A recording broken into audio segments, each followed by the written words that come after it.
4:11, and the time is 4:11, and I would like to call the meeting of the Policy and Audit Committee to order. I believe we've got a quorum. The first item, do we have any public comments on agenda topics? Comments for agenda items. Okay, wonderful. Moving on to our next item, it's our internal audit quarterly report, and that is going to be by Ms. Nelly Ledesma. And I think I appreciate all of the information that you gave to us ahead of time so that we could be prepared. So I believe you're going to go through your thorough audit that you've done on the different activity funds and talk specifics about a couple. Yes. Yes, wonderful. Well, thank you, and good afternoon, Dr. Monreal, committee members, Dr. Corton, members of the board, and senior administration. Like you said, we have kind of discussed this before, so in your binder, you will find the annual audit plan for 2023-2024, and an internal audit quarterly report consisting of 6 audit reports. And like you mentioned, since you've had time to go over the reports that were given to you beforehand, I'm only going to go over some key points from each audit, but please feel free to ask any questions at any time. We'll begin by going over the 2023-2024 internal audit plan. We have a framework that we use for how we select the audits that we conduct, and that is the audit plan. As per board policy CFC local, the internal auditor shall develop and submit a comprehensive internal audit plan to ensure that all district activities be reviewed at appropriate intervals based on a risk assessment of each activity. The board shall review and approve the plan annually. The audit plan is presented in order prioritized as a result of the risk assessment. Let me briefly go over the procedures for selecting an area to be audited. The initial step in developing the audit plan is to identify and list the district's potential areas for audit. This listing is also known as the audit universe. Next, a risk assessment is performed on each of the potential audit areas by evaluating them against the 9 risk assessment criteria listed in the audit plan procedures page and explained on the page titled Information on the Risk Assessment Criteria. You can refer to those pages in your binder. Based on the risk assessed in each area, a rating scale of 0, which is no risk, to 3, which is high risk, is assigned. After compiling this information onto the risk assessment worksheets, the 43 audit areas are ranked and prioritized with the highest total assessed risk areas first. These are the areas I will concentrate on first. Any questions on the audit plan and the areas that have been selected? Okay. And if at any time y'all want to change the order of the plan or the areas, just let us know. And this item we'll be voting on this plan. We will be, yes, asking for this is an action item during the regular board meeting. Okay, next we'll review the internal audit quarterly reports. The first 3 reports we will review are reports number 22-23, 13, 15, and 16. And these are all special activity fund audits. As per board policy, these audits are required to be conducted when there is a change in principal or principal secretary and or bookkeeper responsible for activity funds. We had a change of secretary at Sam Houston Elementary IB World School and Stewart Place Elementary, and the principal retired at Milam Elementary. Based on the audit procedures performed, there were no findings noted at Stewart Place and Milam Elementary schools. Activity fund policies and procedures were adhered to, and the monthly financial reports reviewed were stated properly. There were a couple of findings at Sam Houston Elementary related to bank reconciliations. We followed up with our annual activity fund audit on June the 5th, and there were a couple, and I am happy to report that for the audit period of March through June 2023, activity fund information was entered onto the EPS activity fund software. Bank reconciliations were reconciled timely, and fundraising applications were on file. So the principal did provide immediate corrective action, and things are a lot better now. Any questions on these three reports? The next report is report number 2223, number 14, operational audit of district operations of the maintenance department. This audit has previously been reviewed and discussed with y'all, and I would like to just provide an update on this audit. The maintenance department has already reduced the number of people who can purchase supplies and materials at local stores to only the lead and assistant lead for each area of the department. They're also creating a stock inventory for the most commonly used supplies and materials. In addition, they are working on creating a work order procedures manual, which should be finished by the end of July, so it can also be used for the beginning of the year trainings. Any questions on this report? Next is a report 222317, audit of child nutrition, a la carte, and cafe sales. The purpose of this audit was to determine that sufficient controls exist over a la carte sales and ensure that monies collected are reconciled accurately, posted correctly, and deposited daily. Bank deposit reports, end-of-the-month variance reports, and bank statements were reviewed and traced from August 2022 through May 2023. Please refer to the 5-year a la carte comparison worksheet in your binder, as it indicates the total sales for 2022-2023 as being $297,056.60. A little less than $1,500 decrease this school year compared to last school year, but still a significant increase from the COVID year. So there is a little more detailed information as to, for the last 5 years, how a la carte sales fared for each of the campuses. Based on the work performed, there were no findings, and there is compliance with guidelines over a la carte and cafe sales, and sufficient controls exist to ensure that monies collected are reconciled accurately, posted correctly, and deposited daily. Any questions on this report? Madam, Yes. I just have one question. Thank you for all of these reports. I was glad for the time to go through them. The question I have is just around the kind of the amounts. Like 2018 was our highest year of sales in the 5, and you know, is this? Do you expect us to kind of sit around this 300,000 mark now, or do you see that it will continue to keep climbing? I was just wondering, you know, it's a lot of fluctuation, most of which was caused by COVID. Right. Well, back then in 2018-19, we really did have those cafes that were really selling a lot more, the coffees and a lot of other pastries and different things that now, because of the nutritional value items, you know, we cannot. And Okay. so because of that, I think that has hindered the sales of the cafe sales there. Now they're selling more of extra meals, extra little items, and more nutritional value items, right? And so I think that little by little, as we start selling, as we start maybe being more creative and maybe opening up those cafes to sell a little bit more, I think that we can climb up to the $300 mark. But for right now, that's how much they're selling. Thank you. That helps. I was just wondering what was A lot of driving times that. it's extra meals that they're purchasing just because they do like some of the items that are being served. So they want to buy an extra meal.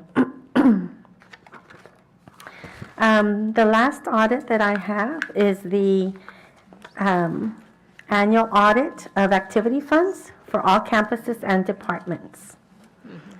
The purpose of this audit is to ensure that there are adequate and effective internal controls to satisfy the concern on the quality of performance of management in carrying out assigned responsibilities in accounting for activity funds. The average audit period was June 1st, 2022 through May 31st, 2023 for most campuses and departments. The audit procedures applied are listed in detail in the report. So if you refer to the worksheets in this audit, I would like to go over some of these worksheet recaps, or just summarize some of these worksheets. The first worksheet is the campus activity funds ending balances. And that one depicts that combined sum of activity fund balances as of May 31st, 2023 for all campuses in our district is totaling more than $1.5 million, of which 86% of these funds are agency or student funds, and 14% are campus activity funds. The second worksheet provides a summary of the combined receipts and disbursements for the district's campuses for the year. The receipts and disbursements for campuses totaled over $2.9 million. So that's how much monies they took in, and that's how much monies they dispersed, which is a lot of monies going in through these campuses. A lot of fundraising, grants, donations, just different ways of receiving these monies. And in bold, you'll find the campuses that had the highest amounts. The Means Elementary was the one that received the highest receipts and disbursements. Vela Middle School was the middle school with the highest receipts and disbursements, and Harlingen High School had the highest receipts and disbursements. The third worksheet recaps the non-campus activity fund ending balance, which totaled $184,000. And then the fourth worksheet, which is part of that page 5, also summarizes the combined receipts and disbursements for the district's non-campus years, which the total show over $368,000. And receipts and the disbursements over $357,000. So it's just good information to see how our different campuses and departments are doing as far as activity funds that they manage. The audit procedures that were applied to these audits resulted in a compliance. At the end of the audit, we end up doing a activity fund memo and a campus summary assessment worksheet that we provide to them, and this provides the compliance results based on the respective audit. So if they had a few little items that they need to tweak or maybe improve on, then each of these reports will detail those areas. Any questions on this report? Just on the campus activity funds, on that worksheet, I just had a general question. How is it determined, like the percentage that goes into that general account, or like the general campus account? Or the student account? So the student accounts are like all the club accounts, any student account. Okay. So it could be like the cheerleading account, the dance team, the band, all those, any student account where they do have officers and they vote on how they want to control their monies. Okay. That's the agency or the student accounts. Anything else that goes into the general campus account is the campus, the 461 account. So that's why it's a little less, because it's just a campus account. Okay. So that's how you differ, and that's why the high schools have the most, because they have the most clubs, right? The general campus would be like any grants that maybe a teacher would get. Does that go into that general? Well, that one, depending on the specifics of the grant, that could be also an agency account, because it needs to be used by that teacher in a certain form, depending on the grant. But if someone donates some money to a school and they say for general use or for campus or for end of the year celebration, then it goes into the campus account. Okay, great, thank you. And so we also look at that whenever they do get grants and donations, just to make sure they are using it the way it was intended for. Right. And that concludes my reporting, unless y'all have any questions. Any questions or comments? Just one other, and I'm trying to look it up as I'm asking it, but Okay. I think these types of accounts, you audit every year, isn't that yes. right? So, yeah, okay. I was The- just trying to now tie this back to the plan. The activity, yes. And so that is on the audit plan. That is one of your first areas that's listed there. And that would be, I'm going back to it, where it says activity funds, number 2. Activity funds at 31 campuses and there it is, non-campus yes. accounts. That's where it's listed. got it. And since that's done every year, it's listed up there. And also the external audit, because we do help them out. So that's why that's also priority. So you'll see those first 4 items are the items that, we'll be following up on. If there was any audits with findings, we'll go back and check on those, and we'll report back to you all. Thank you. Any other questions or comments? I appreciate all of Okay, the well, thoroughness of thank the you. work and answering the questions. Thank you very much. Thank you. Thank you. Great job. All right, moving on to our next item. Discuss recommended revisions to policy update 121 and local policies DNA, EIC, FC, and FFA. And that's by Debbie Scoggin. Thank you, and good afternoon, Dr. Donna, Dr. Forton, members of the committee, senior team, and audience. Policy Update 121 includes revisions to legal policies based on legislative and regulatory changes. Changes to local policies offered for consideration address the following topics: fixed assets, integrated pest control, competitive bidding, competitive sealed proposals, compensation plans, admissions, bullying, and security personnel. Policy Update 121 consists of 11 recommended policy revisions. Raymond Mendoza will present the first 2 policy updates. Thank you, ma'am. Dr. Monreal, board member, Dr. Cortan. So policy CCGB local, it applies to ad valorem taxes and as far as economic development. So this refers to chapter 313, which is an agreement in which a taxpayer agrees to build or install property and create jobs in exchange for a 10-year limitation on taxable value for school district maintenance and operation tax purposes. That particular chapter expired December 31st of 2022, and we don't have any agreements as far as chapter 313.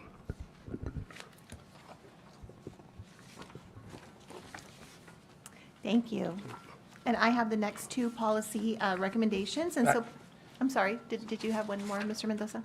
Yes, there was another one, CFB local, yeah, CFB local. Can I do that one too as well? Before you move on, I'm sorry, Madam Chair, could I so what are we doing here? What's the goal here? What are we suggesting, or what are we doing? Is this just a report out information only, or do you need action from, or is this going to require board action, or what? Yes, thank you. What board action is that going to require? I would love to know that, yeah. Good That is afternoon, correct. Dr. Pettis. Yes, so during our regular board meeting, we will bring forward an action item asking our board to consider approving the recommended revisions as per Policy Update 121 under first reading. And so that is, today, at this point, we're just reviewing the policy revisions that are recommended by TASB, and we have 11. And in addition to those 11, we have 4 local policies that we'd also like to share with the board. I mean, I understand the concept, I understand that. I guess my question for this is, what is the revision for this ad valorem, this one, that's what I'm confused on. What is the revision, what is the change? Okay, the change is, it expired December 31st of 2022, sir. You said that part, but that's the revision? What's the revision? We're just renewing it? No, that particular agreement expires, that particular chapter, which promotes economic development within our district, to, in return, to get a 10-year limitation on taxable value. Okay. As it applies to our maintenance and operation tax rate. So those are being done away with, those agreements. And so then what are we doing? That's why I'm lost. Let me see if I can add some clarity. So in the policies that they're presenting, we are asking for the board to review the changes to the policy. So if we look at CCGB, if you look at page 1 of CCGB, you see up there at the top that there is some blue font, some Yep. some print in blue font. That's the addition that we're looking at, and that's part of the revision. So when we are looking at all of these policies, these are the policy recommendations that Mrs. Scoggin received. And as we're looking through these, anything that is in red or has a strike through, that will be Omitted. deleted from our policy. And the blue is what we're going to include in our policies. So this is just an addition. based So on what the we're doing, expiration. we're just, Correct. we're adding that language to explain that it expired and that we're putting a new limitation on the appraised value approved before, that's it. That is correct. And then when we get to our board meeting, Mrs. Scoggin will present sure. an action item Yeah. for us to approve the way that she is presenting today. Right. No, I was just confused. Yeah, no This problem. ad valorem, Sure. what was the, Sure. I understand that something expired, but okay, I didn't understand what the change was or what the addition was. So I just wanted to be clear on that, so, I'm sorry. No, Go- no go problem. ahead. Thank you. Thank you. So just to keep in order with the policies as they are listed, I'll go ahead and take the next two. Policy CKEC Local, Security Personnel, School Resource Officers. To better align the district's legal and local policies, provisions addressing school resource officers, policy CKE Local has been relocated to CKEC Local. Included in this policy are provisions addressing the school resource officer's duties to be aligned with the district improvement plan and the student code of conduct. Also included in this policy is a requirement to provide at least the minimum amount of education and training required by law. And so here the recommendation is to delete CKE and move that language to CKEC. No change in the actual language regarding security personnel. I'm going to back up just a bit Sure.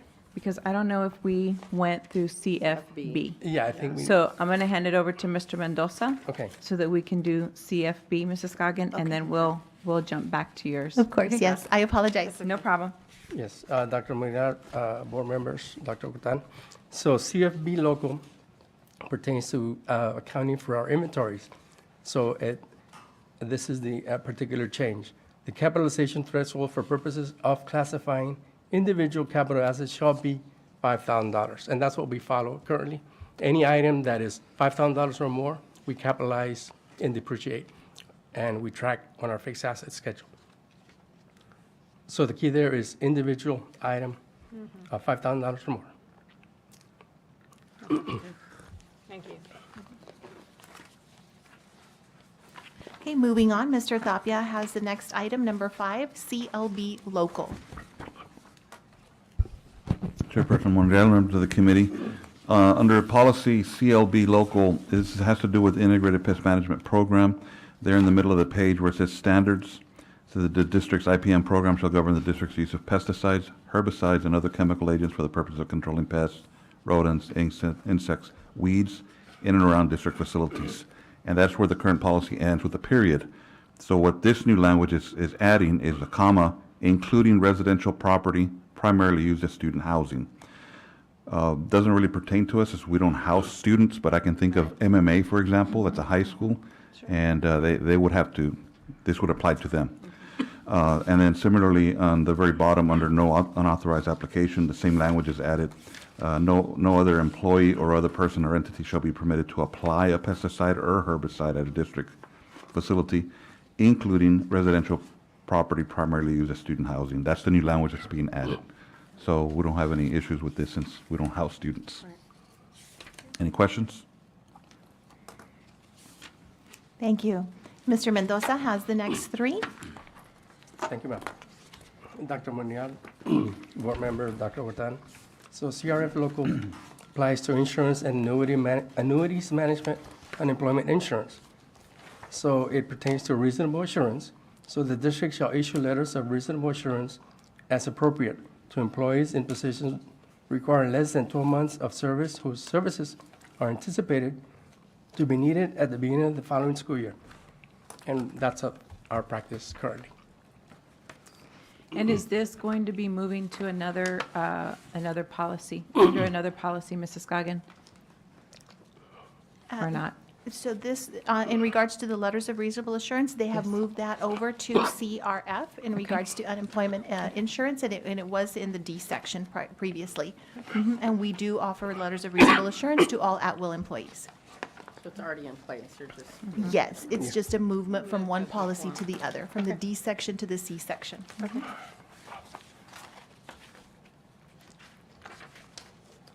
And the CBA. CVA local, against facilities construction as it pertains to competitive bidding. The specifications used to read the superintendent or designee.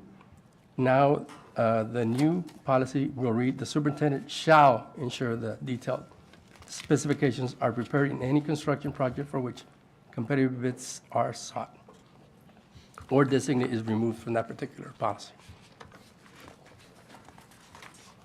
A question on that, does that change any processes we normally were doing, or was it always the superintendent? Yeah, it has always been the superintendent, and yes, at her direct discretion. Thank you. CVB local, again, facilities and construction competitive sealed proposals.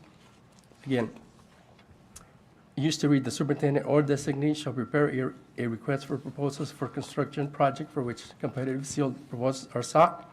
Now, it reads the superintendent shall prepare a request for proposals for any construction, or designee is deleted from that particular policy.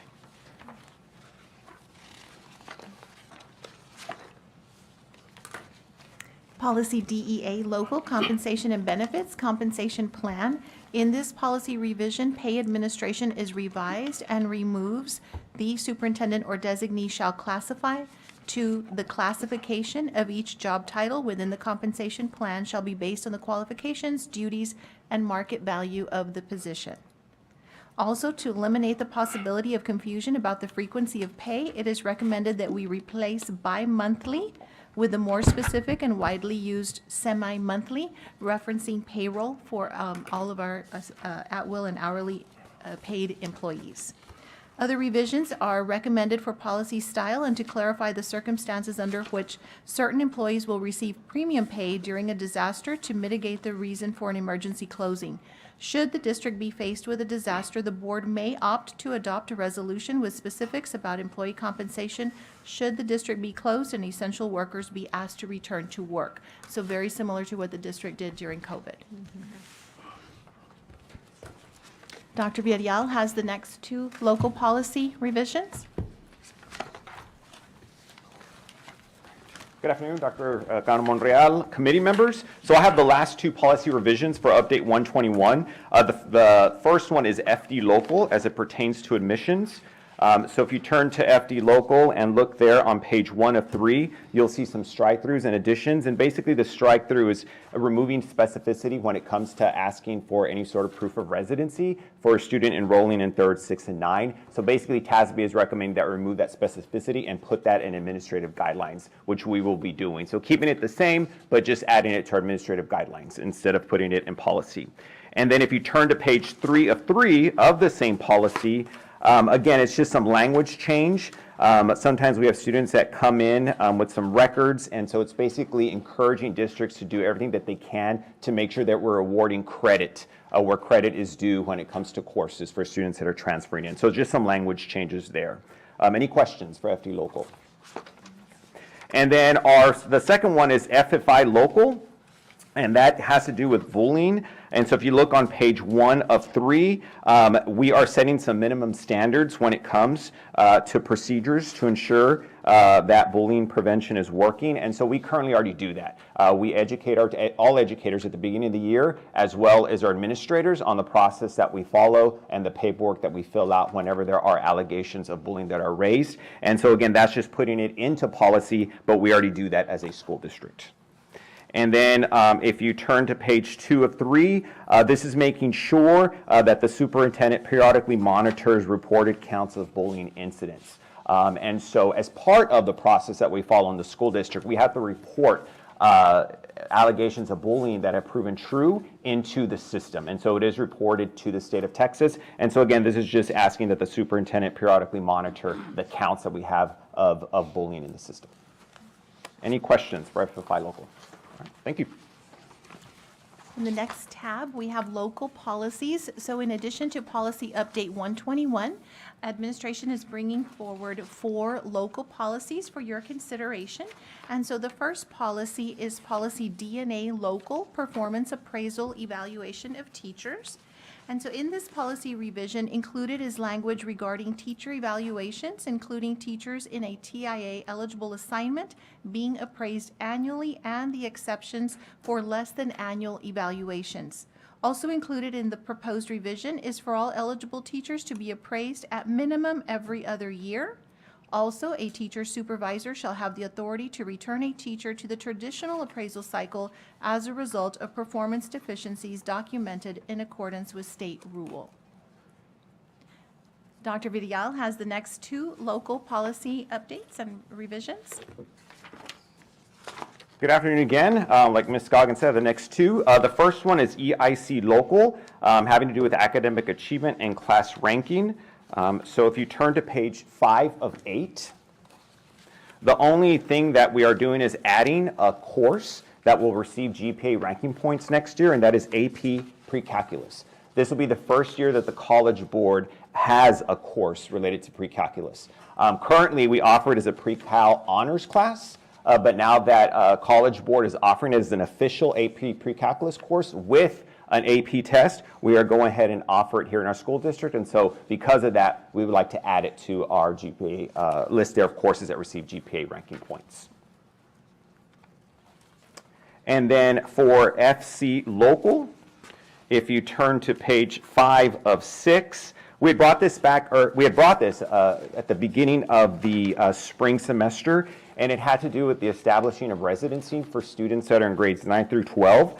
If you notice there on page 506, the way the policy had been written, it only pertained to seniors, so that if a student, it's their senior year of high school, moved for whatever reason, they were going to be allowed to stay at their established high school. And so the request here is that we allow this for any students in grades 9 through 12, that when they establish their residency at a particular high school, and let's say they move to another zone, that they are allowed to stay there at their high school in which they began their 9th grade year. When it comes to Kano, again, it has to do with the Navy and Gold, where the student is placed in the Navy track, which is a Harlingen High School track, or they're placed as a Gold student, which is a Harlingen High School South track. And so again, that's just the request and allowing it for all high school students and not just seniors. So at any time. At any time, correct. Mm-hmm. Can I ask a question about this? Yes. Can you just speak a little bit around this one to, like, how many students are we talking about? It's not a lot of students, but those currently, the way the policy is written, anytime we get a request like that for a transfer and it doesn't meet our guidelines, it does require superintendent approval. And so, that's taken the superintendent. Normally, the assistant superintendent for secondary education meets with the parents, and then here's a request, and then meets with the superintendent to see if this is an exception that we want to make. And so we do, I would say it's no more than 10 a year. But, again, you do have those situations that do arise, and most of the time is due to hardship. Family gets kicked out of their house, and their student has, really loved their experience at a particular high school, and they want to stay there. And that's most of the time that it arises. Okay. Mm-hmm. And, again, UIL always comes up, of course, and there are guidelines already established, right? The 365 rule that a student cannot participate in varsity athletics if they change high schools. So just a quick question, with this issue and the previous GPA issue, how do we plan on getting the word out? Because, I can see some issues there if folks aren't aware and they say, wait a minute, I didn't know this was, part of my GPA, or I didn't know, all these different things obviously impact families and students and that kind of stuff. How are we planning to get the word out on that? Sure. So some of these policies we will be sharing with our administrators at our back to school kickoff with them, and making sure we have 2 days of leadership retreat, and one of those days and a segment of time will be about policies. Mm-hmm. What is it that we need them to roll out to teachers so that our students and our families can be aware of? And some of these things can be in there. Typically, when we have all of these updates, we will share them with them in a format that's very easy for them to share at the campus as well. We highlight a lot of it, and then we just refer to the policies. Awesome. But we usually do that at our admin kickoff or at our leadership retreats, just depending on the topic. Mm-hmm. And for the new AP course, we marketed it, at the end of this last school year for students to sign up for it as well. So students are aware of that. And then when it comes to also the transfer requests, our registrars are very well versed in this. And so they know when, it's allowed and when it's not, and when it has to be referred to the Office of Secondary Education. So they're well versed in that, and we make sure that we keep them abreast of these changes. Approved. And so just to go back to your UIL, sorry. So now we would avoid any of those because they've established residency and we're done with it then. Correct, yes, if they would automatically be eligible for varsity athletics because they've established their residency at that particular high school, yeah. And then, also if you look on page 6 of 6, TASB is recommending that we remove anything really related to UIL and just having that general statement on the bottom of page 5 of 6, which says it's their responsibility to determine the effect of the transfer on eligibility status. We do have a form that students and parents fill out, and they initial that they understand the UIL implications of things, and then if they have any questions, they're referred to our Director of Athletics when it comes to athletics. And most of the time, it's really about athletics. Do we foresee this, I guess, causing more issues with sports, or taking away a lot, less issues with because of sports transfers and the perception of someone transferring for sports? Correct. No, I mean, it really doesn't happen now, because any time if a parent makes a request and they mention athletics, you can't. It's done. You can't approve it because then they've acknowledged that they're transferring for athletic purposes, and that's against UIL rules. Right. So if anything, it's just going to help the situation for some of these students. And really, when it comes, like I said, it's around no more than 10. Most of the time when athletics are involved, it's maybe no more than 5. So it's not that many students. Got it. Thank you. Hey, there's a junior or senior that established residence at 9th grade a couple years ago, and they were asked to move. Can they move back now? Would they be, well, because this rule was in effect during that transfer, they would not. Okay. They would have already, you can only transfer once. Right. Okay. That's good. Thank you. Thank you. And the last one of the local policies is policy FFA Local, Student Welfare, Wellness, and Health Services. The District School Health Advisory Council, SHAC, including district employees, student representatives, community representatives, and parent representatives, met 4 times this school year and updated the wellness guidelines as per policy FFA Local. Included in the revisions is to add evidence-based nutrition promotion and education and offer before school and after school physical activity programs and opportunities not only to students, but to our parents as well. Also, as per the District School Health Advisory Council, we will be revising our administrative guidelines to include 20 minutes of daily recess for all elementary students. That particular item is not listed in the policy because that would be part of regulations, but it is something that definitely our committee would like to go ahead and move forward with. So just, to keep our board informed in regards to the recess, daily recess, 20 minutes, at every elementary campus for all students. And then lastly, not part of the packet, I would like to just provide an update regarding opioid antagonist medication. On May 19th, 2023, Senate Bill 629 was passed. Chapter 38 of the Education Code was amended by adding subchapter E1, Maintenance, Administration, and Disposal of Opioid Antagonists. TASB will be providing school districts with a local policy update in November to include the maintenance, administration, and disposal of opioid antagonists at each campus in the district that serves students in grades 6 through 12. Our head nurse, Elvia Loera, is proactive, and she has partnered with the University of Texas Austin College of Pharmacy to secure a medical script that would allow the administration of Narcan, and she has placed an order for Narcan at no cost to the district. Of course, nothing will be implemented until we have brought forward a policy for your consideration and review and approval. And administration will be keeping the board informed as we have further updates regarding the administration of opioid antagonist medication within the next several months. Thank you for just giving us a heads up on that one. Thank you. Any I think I have questions some from- comments or questions. Okay, one question for me. Thank you. And I'm so excited about this because this is, this has just implications for our kids and our families, beyond.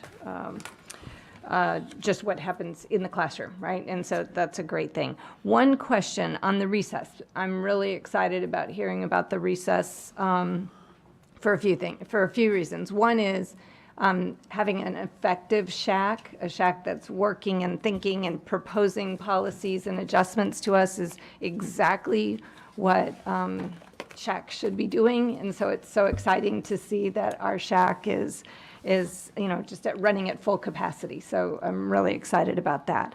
Around the recess piece, that is great news and again, at recommendations to help kids de-stress, like just go play. Talk about mental health benefits.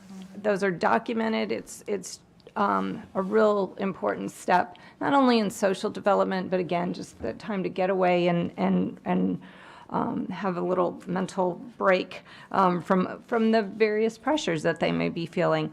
I'm a little confused about the words regulations versus policies. I have not heard that before, probably just because I've not heard it before. But could you educate me a little bit more on that? I guess I tend to think things in policy are a little more followed, but I'm just interested in understanding that. Thank you. Yes, ma'am. And so we are at liberty to develop administrative regulations, and that is just very specific information and specific to our school district. And so TASB gives us that leeway, as well, so long as we are, of course, abiding by legal policy, and then our local framework, the details of that framework we're able to include in administrative regulations. And so we currently have administrative regulations. We're able to access that online under Human Services. And again, that is just very detailed information for particular items that, our campuses are going to be implementing, whether it's on the curriculum and instruction side or, textbooks, various information that we can, refer to regulations. And so again, that is something that our TASB consultant has recommended that we consider, just putting the specifics of how we're going to be implementing the 20-minute uninterrupted recess at every elementary in our regulations, as opposed to specifically in our local policy. So more so, these are more sort of logistical things that you got to Correct. get done, and you don't want to hamper yourself or encumber yourself with setting it too much in stone at a policy level. Give you the flexibility at the and not to make it political, but this would be more like the presidential executive orders and things like that. So just better be careful how you use these things. But as long as you bring it to us and letting us know about these things, Sure. I think it's fine, because it gives you the flexibility to sort of get it done right. Sorry, you were going to make a comment. Yes, and that's exactly why we do the admin guidelines. And when I spoke earlier about certain things, like we will share certain things with our campus principals, that's one of them. And when we do the administrative guidelines, we can go into more detail about what the expectation is and how we leverage that part of the policy. Right. But those are things, that's a perfect example of when we have all of our principals, that's something that Mrs. Romero will cover and make sure that they know where the administrative guideline is at, and we share that with them. But it has given us the ability to have more clarity, to add more clarity and context for our district. Thank you. I appreciate that. So I hear that and I appreciate that. I will just say that I'd love for you to look at the physical activity section of this, and that there's a lot of reference to physical activity classes, competitive sports, curriculum, playgrounds, tracks. Like, there's a number of things in there, and those are at the same level, in my opinion, probably at the same level as like recess. So I just feel like, why not mention in here recess, and then definitely keep the details somewhere else? But I feel like we're kind of missing an opportunity to make a statement about that this is important, and it's important enough that it runs right along with our nutrition education and all of these other things. So it feels missing to me. So all I would just request is for you to consider that. Sure. That's it. And then, okay, so then on to my other favorite topic, not really, but a very serious topic, and one that we want to think about. I'm very excited to hear about the steps forward for Narcan. My understanding now is that we don't even need a script to have that available. Certainly our middle schools and high schools, that's unfortunately, something that we need to be prepared for so that we can, make life-saving actions. My request is to think about whether we need to have that kind of equipment at some of our other facilities, football stadiums, theater buildings, just other places where perhaps, hopefully never, but perhaps we would use something like that, and so that it's available and those staff are trained, et cetera. So just one other piece to think about there. Thank you. Absolutely, and thank you. Great feedback on that, because when we do some of these policies, we do keep the campus in mind, but we have to remember sometimes that we have classrooms at the aquatic center, at the PAC, and other places. So great feedback. Thank you. Wonderful work, everybody on this. Thank you. Very good points. Any other questions or comments? Okay, well, there being no other questions or comments, and that being the end of the agenda, we'll call this meeting, we'll adjourn this meeting of the Policy and Audit Committee. Bang, bang, bang.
All right, I'm going to call this meeting for the Transforming Teaching and Learning Committee to order.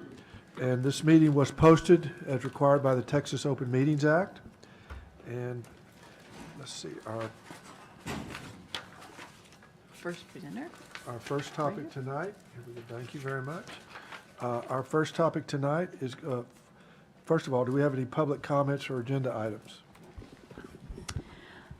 Mr. Chairman, there are no requests for public comments for agenda topics. All right, thank you very much.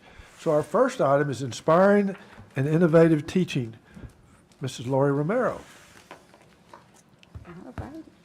Good evening, Mr. Chair, board members, Dr. Curtan, senior team, and audience. So this evening, we have a couple of very exciting topics for our teaching and transforming, and I'm going to kick off the first topic, inspiring and innovative teaching. So I'm going to take us back, as always, linking it back to our strategic plan, right? And looking at our Goal 1, academic achievement and college and career readiness. The topics I'm going to speak about tonight are really going to hone in on 1.4, developing a culture that promotes authentic relationships, collaboration, and high expectations. And 1.5, implement research-based instructional practices for students with a concentration on students in special populations. So a couple of things that we know is high expectations is key, and that's in bold. You can see that because that really centers around the way we think about things, how we're approaching the teaching and the learning, super important. And then also honing in on our special populations. We have a lot of those, and what are we doing to make sure we're meeting their needs? And so I'm going to talk a little bit first, starting with some teaching practices that we have, and I'm going to take a walk down memory lane. And those of you that have been here longer are going to remember our journey with Nighthouse. But when we talk about research-based, this is one of the first programs that we brought in that was research-based, had a strong history of doing what was best in the area of literacy, right? And so we started this when we brought Ms. Carmen Alvarez, right? She brought that forward in 2016. And so we knew that our literacy program needed a lot of tweaking. So we started with administrators, making sure that they understood the concept of literacy and what should they be looking for in the classrooms. And then we went to the next layer, our instructional coaching. Theirs was a little bit more intense because they became the trainer of trainers. And so once Nighthouse came to our building, they worked with our instructional coaches. They not only did some professional development, they went out into the classrooms and they looked at teachers and they came back and they would reflect and then what needs to go back. So then obviously the coaches trained our teachers and that was a progression. So then in 2019, as we were still shoulder partners with Nighthouse, we thought, okay, we left out some of our teachers that are very important pieces to the puzzle, and these are our critical skills teachers. So every elementary campus has a critical skills teacher. Way back, they were host teachers, and they would help the students with reading, right? Any child that was struggling with literacy, they would have them like a pull-out program and go work with those children in small groups and really help them in whatever areas they were missing those 5 components of reading. So as we looked at the plan and worked with Nighthouse, the next step that made sense was these teachers that are working with our students that are in the most need in the area of literacy need to also be aligned and make sure they're using the same research-based practices when they're working with them to fill the gaps for literacy. So we began that journey in 2019, and our 17 critical skills teachers received training in the Nighthouse facility. We actually send them off. It was more cost-effective to send them there than to bring them in, so they went there and to get their training. And so they started that process to become a dyslexic practitioners. It was an 18-month process, and part of that was 700 hours they had to document of working with their students. So by 2021, all of these teachers were had received all the training and were dyslexic practitioners. So that was a huge game changer because on every elementary campus, we now had these teachers that had this skill set that they could look at a child and see it's a reading problem. No, do we need to do some testing? What is going on with this child? And we're able to do some early identification. So very important for us. So that being said, I wanted to lay the foundation. And as we were reflecting, and I met with Dr. Shannon Reyna, who's in charge of our 504 and actually spearheads a lot of that dyslexic with our critical skills teachers and works with them. We came up with a plan because we thought, okay, these teachers have a wealth of information. We need to leverage what they know and make sure that we're utilizing them. So right now, currently, all of our critical skills teachers have received the NIHOUSE training, and they're either dyslexic practitioners, and we actually have some that are dyslexic therapists. They kept going and got more hours. And actually, only 3 are practitioners, and the other 14 are therapists. So they actually kept going, right? And so, which is awesome. That benefits our students in our district as well. So right now, they service all of our dyslexic students on their campus. That's part of what they do. They pull them out and work with them and work with all those NIHOUSE strategies. But what we're going to be doing a little bit different now, we're going to utilize them to build our capacity. So they're going to be developing NIHOUSE lessons. They're the experts. They have been trained in all of the different NIHOUSE programs, which are reading readiness, automatic and accurate reading, scientific spelling, and they also did the basic skills knowledge. So they went a little bit above and beyond. So they will now develop lessons. They will coach and mentor our lower grade teachers. Every year we get new teachers in the lower grades. And so we try to figure out, okay, let's get a time, let's get somebody to train them. Do we reach out to NIHOUSE? And so now we're going to utilize them as having a trainer on model after school, working with the teachers when they have time, going in the classroom. And we may have some veteran teachers that need support too, right? And so as we're looking at all of these pieces of NIHOUSE, making sure it's twofold, that we're supporting our teachers, and the other piece that we have fidelity to the program. It's a wonderful program, but we have to make sure we're implementing it correctly. So we will be leveraging these teachers in that capacity. And like I said, they have a wealth of expertise, so we're going to make sure they collaborate and take part of that knowledge and spread it with our teachers. The second piece I want to talk to, so that's one population we talked to and how we're leveraging. And so going to go back, when we talk about learning, our first layer is always our teachers, right? So our classroom is when you think about us as adults, we need to make sure we're providing the same professional development. And a little bit later, Jennifer Maldonado is going to speak just to that, what we're doing with professional development. But we have to make sure that we're providing the correct professional development and learning for our teachers. So that's that first level that we're looking at.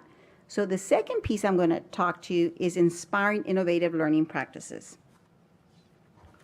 So now we're going to shift here a little bit, and we're going to talk about our GT students. So when you look at TEA and their goal for our GT students, it's to ensure that students who participate in the GT services demonstrate self-directed learning, thinking, research, and communication skills. GT students develop innovative products and sophisticated performances that reflect individuality and creativity and are targeted to an audience outside the classroom. Well, when you read that definition and you see what they want students to do, all our students should be doing that, right? When you look at that, that's what you would want for all students. Because when we look even at our accountability system, and I know everybody went through the training, we want to push them up to that master's level, right? That's where we want them to be.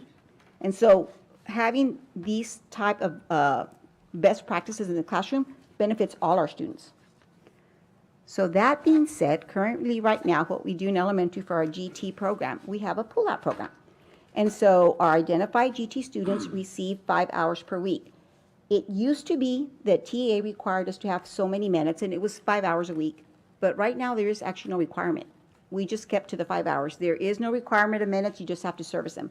We, however, decided, well, it used to be 5 hours. We're going to keep it at that. So they do get that service 5 hours per week. It's only our students that qualify that are serviced. They have to qualify for the services, and they're pulled from their homeroom. So we're going to be a little bit innovative. And when you think about our IB schools, they actually, when you look at GT, that is one of the programs that is accepted as a GT program, just because of the rigor that IB program brings forth and the curriculum and the training our teachers have to go through. So currently, right now, our 2 IB campuses, Austin and Houston, are using a push-in program instead of a pull-out. So instead of students going out, the GT teacher comes to all the students and provides those services, right? So it's inclusive services for students from the GT teacher, the ability to encourage and inspire students utilizing our 4 C's: collaboration, creativity, critical thinking, communication. The GT teacher becomes part of a rotation of the support services, just like we do with our PE, our library, and our music teacher. Our identified GT students work extended assignments. So if they're working on something with the GT teacher, there's an extension to that for them that they'll work on. It could be projects associated with the lesson. And so what we're looking to do is to expand what we're doing in those 2 IB campuses, and now bring Stewart and Treasure Hills on board and start with them with a push-in program as well. Now, I'm going to mention, years back, Mrs. Means was very visionary, and when I actually taught at Long, we were all GT certified. She made all of us have the certification, and so we all taught, right? Everybody had GT students because she felt it was very important. And so our IB campuses actually have that. Those teachers have received so much training. They just need, I think it's a couple of more days, and they're fully certified just because of the rigor of IB. So when we look at these innovative practices that we're talking about, the first one that, that I was sharing with everyone is spreading the knowledge of current critical skills teachers to the classroom, teachers to improve the delivery of instruction for all of our lower grade students. We all understand that we have to get it right at the beginning. We understand we have to monitor the Lexals. The students need to be on point because we all know that the STAR test doesn't start in 3rd grade, right? It starts when they walk in our doors in pre-K. And so super important that we're getting it right, that literacy is on point, and that we're supporting our teachers, that our new ones are getting all the PD that they need, and also getting that support in the classroom, that someone's modeling it. Very important that our students are where they need to be with that literacy.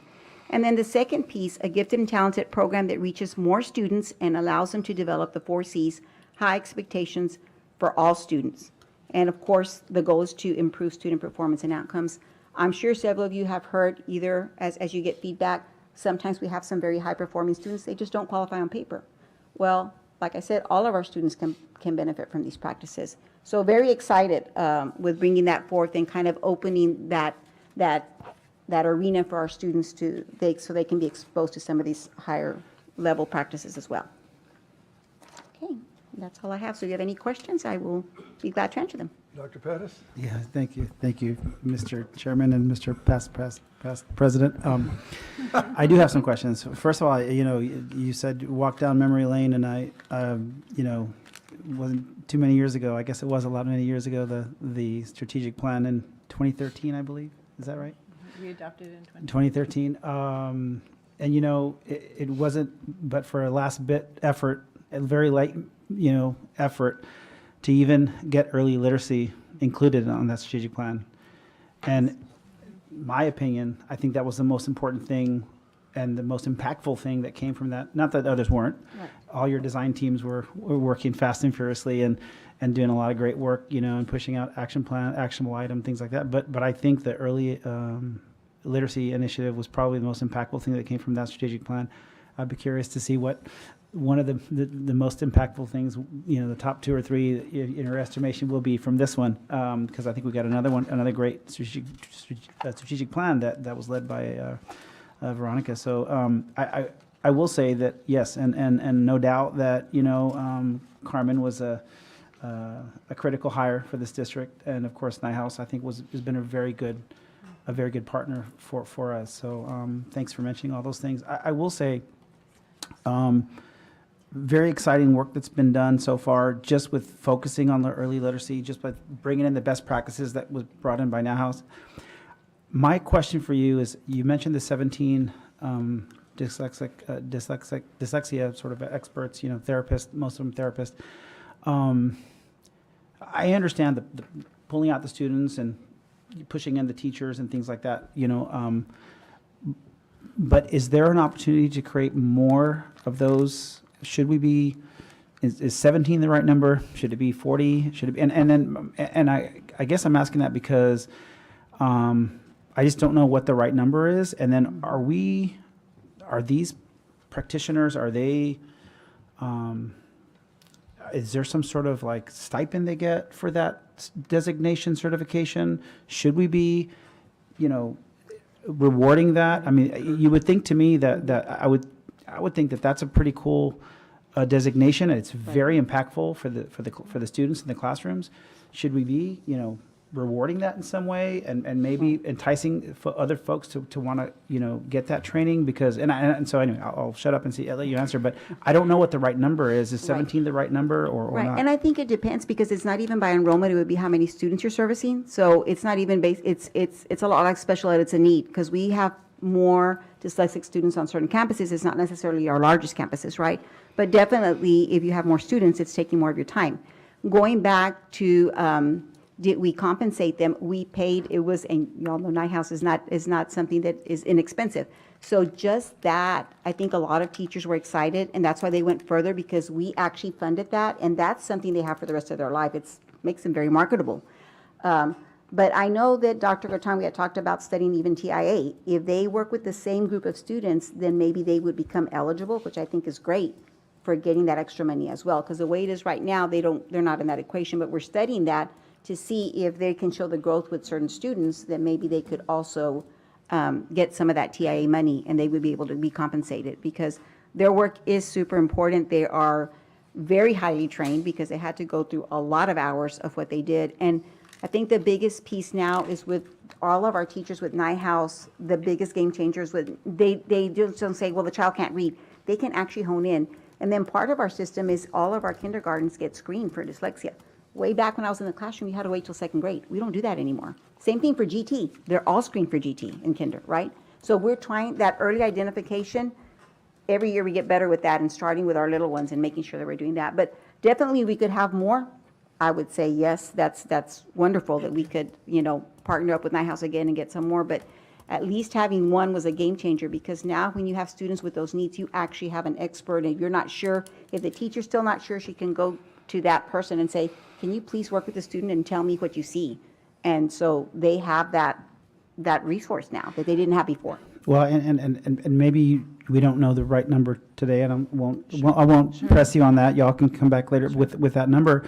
But I will ask you at least let's take care of those 17 because they're going to be sought after by other districts and other folks. I mean, let's make sure we retain those because they're going to be doing some very impactful work. And I'll say this. I mean, I hate to get on a soapbox here, but it's been on a lot of our minds lately. Some Supreme Court decisions, and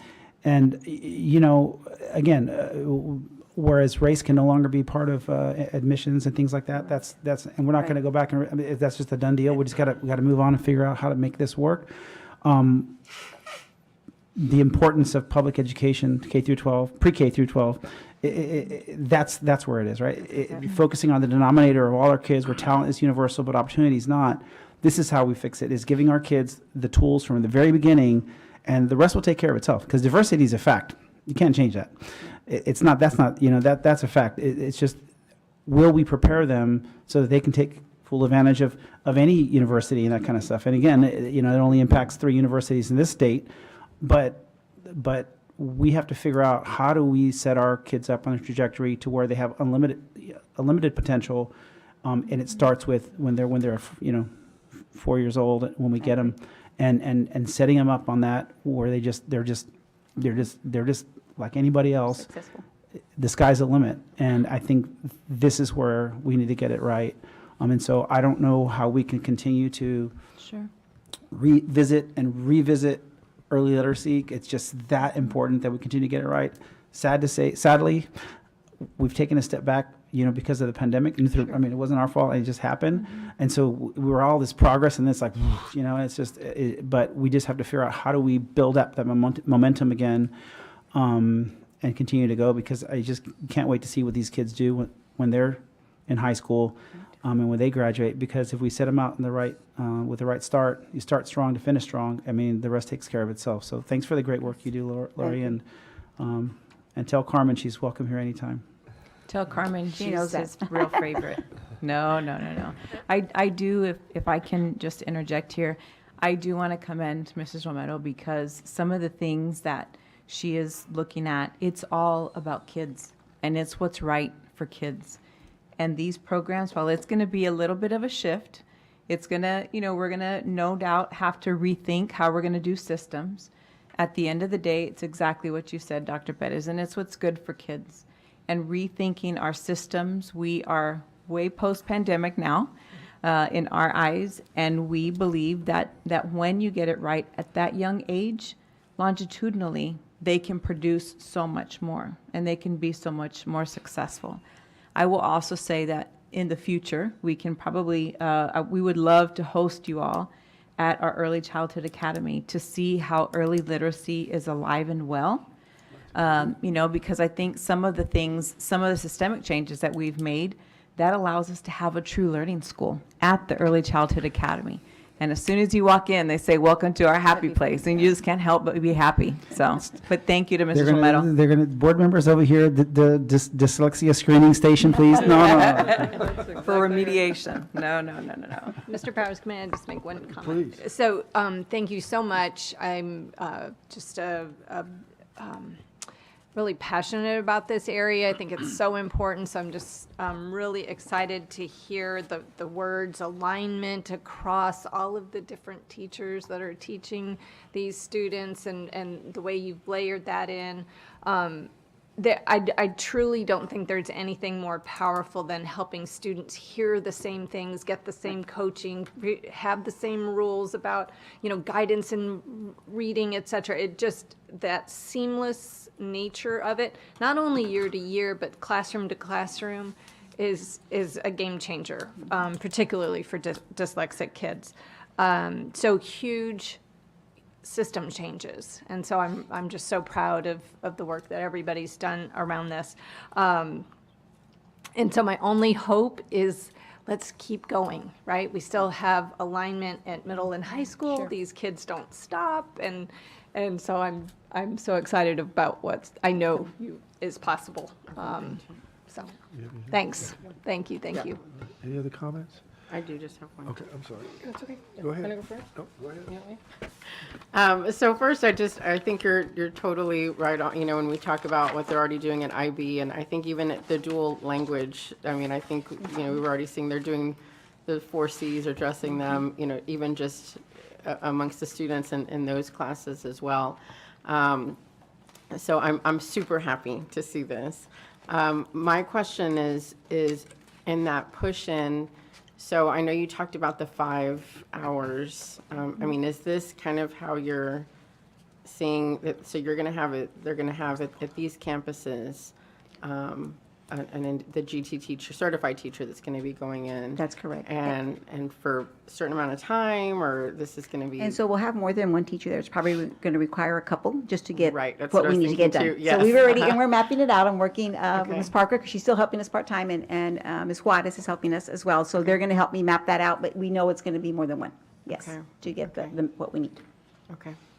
And so the only other thing I would ask too is, I'm excited to see what kinds of things you all look at to kind of see how this is, the impact, right, of this Sure. implementation, just to see how we can reach out to even more elementary schools, so. Well, and we're anxious definitely hear going to about it. study that data because we know that the master's area is the area that tend to be a little bit behind and staying on. So I'm hoping that putting these best practices where you're making kids, really pushing kids, I go back to that high expectation. I'm hoping we'll see movement in that, area. Great, thank you. Lori, thank you very much. Wonderful work y'all are doing. Thank you.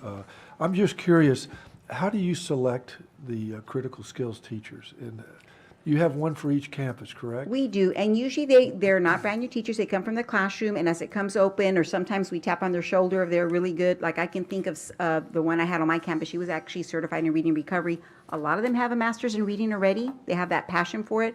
So we select them. Some of our, our top master reading teachers that, as those positions become available, are the ones that we try to get in those positions because they have that skill set. And kind of back to what Dr. Pettis says, do you have a bench? Do you have people that want to get into this program to get the certifications? I'm sure that we do, as we're looking, and the principals are real good. As they see that they're getting ready to retire, they're already looking like, where's my next one and who, and they're already approaching them. And then Dr. Reina's wonderful. She starts getting the training going and what needs to happen for them, and she gets them on board. She's gotten all kinds of grants. I can't say enough. She's done a lot of work in that area as well to get grants to help us with cost for training. Well, thank you very much. Wonderful work y'all are doing. Thank you. And Mr. Chair, just one last comment. Yeah, it involves our mutual buddy, Mr. Juan Manuel Garcia. You said, you just went straight to the masters, which is awesome, but I think he likes to call it the M&Ms, right? You focus on the meats and masters, everything else takes care of itself. And when you have, like you said, having high expectations. And so I hope that you continue to drive that message across all of our campuses. It's increasingly more important now with the changing accountability system and the grading system that's getting tougher. But I will ask y'all to continue to focus on why we're doing what we're doing, and just creating curious self-learners and make it about the learning and things like that, because the last thing we want to see as a board, I know, is just, we're just teaching to the test and worried about that kind of stuff. Wasn't your presentation. You're teaching kids how to learn, and, you know, and readers are leaders and all that kind of stuff. I mean, reading is, that's the most important thing from public education, right? I mean, that's foundational, right? Literacy is foundational to all disciplines, right? I mean, we got to get that right. And so for us, if we just flip these switches in these kids early and get them to just love to learn, be curious, I think, you know, but it starts with the teachers, it starts with the leaders, right? We've all got to be, it's humility, it's a growth mindset, and everything, if you have those two things, humility and a growth mindset, everything takes care of itself. So we as leaders, if the principals or the teachers have that, and we push that onto all these students, I mean, forget it, get out of their way. They're going to pull you up, and they're going to teach the teachers along the way. And so that's what we got to be about, and the rest will take care of itself. The skills and the tests and the grades and everything else will take care of itself. So thanks for what you do. I appreciate you. Thank you. All right, our next item is rethinking professional learning. Jennifer Maldonado.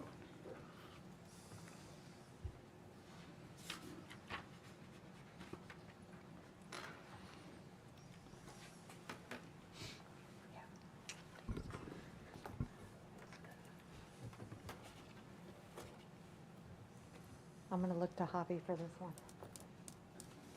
Right spot, Javi. Oh, this one. Is that a soda? Okay.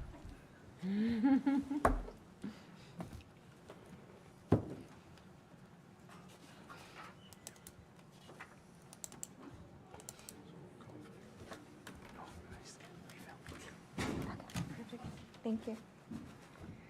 All right, Mr. Chairman, Dr. Corton, board members, senior team, and audience.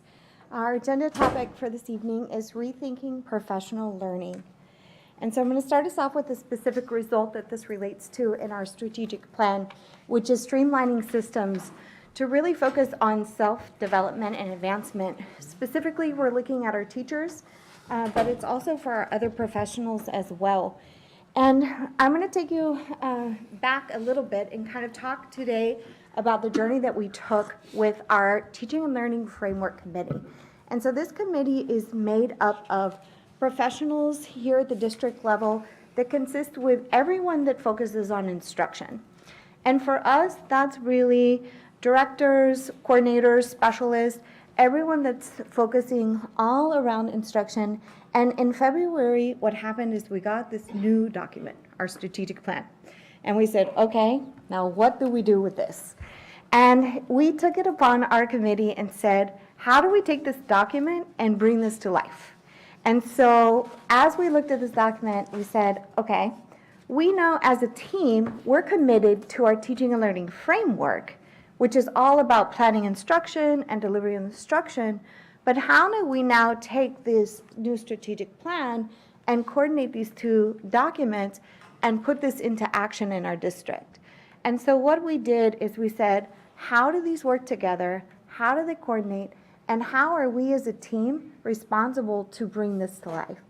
And so we said in the 23-24 school year, we're committed to, while all things are important, these three things we're going to focus on first. We're going to make these our priority. And so those three priorities are data-driven instruction, individual feedback from teachers, and aligned high-quality curriculum. And for us, data-driven instruction, basically all that means is that whenever we're looking at planning our instruction in our district, we're always going to keep data as a priority, okay? Individual feedback from teachers, what happened is we spent a lot of time reflecting. And we said, okay, as a district, we have campus data chats. We also, as a district last year, implemented with blended learning student data chats. But we said, wait a minute, something's missing in the middle. We need to now realize that we need these teacher level data chats. And so that's what we realized we are going to need some additional piece here. And then we also have aligned high-quality curriculum as an area of focus. And so you may have heard already ARBIS in our district. That means research-based instructional strategies. And for us, we already have that for math. We're embedding that now for English. We're going through that planning time now. But what we realized is that really that's a responsibility that all of us need to take on for our teachers. And so in looking at these 3 instructional priorities, we said, how can we really make all of these a focus area for 23-24? And for us, one thing in our system that can help focus on all of these is PLC Plus. What PLC Plus is it's really just creating a space for our teachers to be able to dialogue around improving the outcomes of students. How do we get students to perform better? How do we help them? It helps us, the teachers, foster innovation. It helps them to be able to be the decision makers. It also helps them to make those data-informed decisions. It's helping them to be the ones to increase their content and pedagogical knowledge in the classrooms. So I want to start off with a story. And so today, and she's sitting in the audience behind me, I invited our teacher, Janie Getzo, and some of you may know her. She's from Dr. Abraham Picano Freshman Academy. And so I'm going to embarrass her a little, but I wanted to tell the story of Miss Janie Getzo. Janie has been a successful teacher in our district for several years. I won't tell them the number, Janie. She has been a successful teacher. Teacher of the Year. She is a TIA master teacher. She has had top English scores herself for many years. And we take teachers like that and we put them in leadership roles. And for Janie, that's a department chair. And what happens is we expect them to automatically be able to hold these leadership roles and to know what to do, just because they're great at what they do personally for their classroom. But what PLC Plus has been able to do for Janie, for a teacher like her, a top stellar teacher, is to really equip her with the skills and to build her as a leader. And so now, since she has gone through this process in year 1, she has been able to make an impact on her team. And we'll see in just a little bit, in the next slide, we'll see some scores. Don't peek ahead. We'll see some scores for her team. I know, it's okay if you do. And she's making that impact on her team based on what we call activator training, which really builds leadership skills for our teachers. Stellar teachers like Janie that don't want to leave the classroom, but really want to just become amazing teachers and to continue, God bless you, to build teams. Thank you. Okay? She's influencing the district as well. She's already, in this first year, hosted learning walks in her PLCs. She's hosted other teachers to come out and to see how her PLCs run. Admittedly, she's a learner. She's a beginner this year, but she says, come on over. Come and see. I'm still learning too. But come see this process in action as I've been learning. And the reason that we're setting things like that up is because Dr. Abraham Picano Freshman Academy is our studio school for PLC Plus. So they have agreed to host and let people in at that campus. And she's already leaving a legacy. Because now, not only do we have top scores in Janie's classroom, but we have top scores in all of those English classrooms that are happening at Dr. Cano. And so I'm going to go ahead and let you peek over at that next page, and I'm going to share with you what's been happening at that campus. So based on our scores for the 2023 school year in English 1, you'll be able to see on there, and Dr. Perez, you had mentioned that we're really focusing on that M&M. They made a commitment to really look at rigor and focus on meets. And so in PLC Plus, you look at a common challenge, and they decided that a common challenge was going to be rigor for them. And meets was a primary focus area for the team and specifically their campus. And you'll see there from 2022 meets to 2023 meets, they were able to raise their scores from 49% to 61%. And you'll see that that is well above the district, region, and state levels.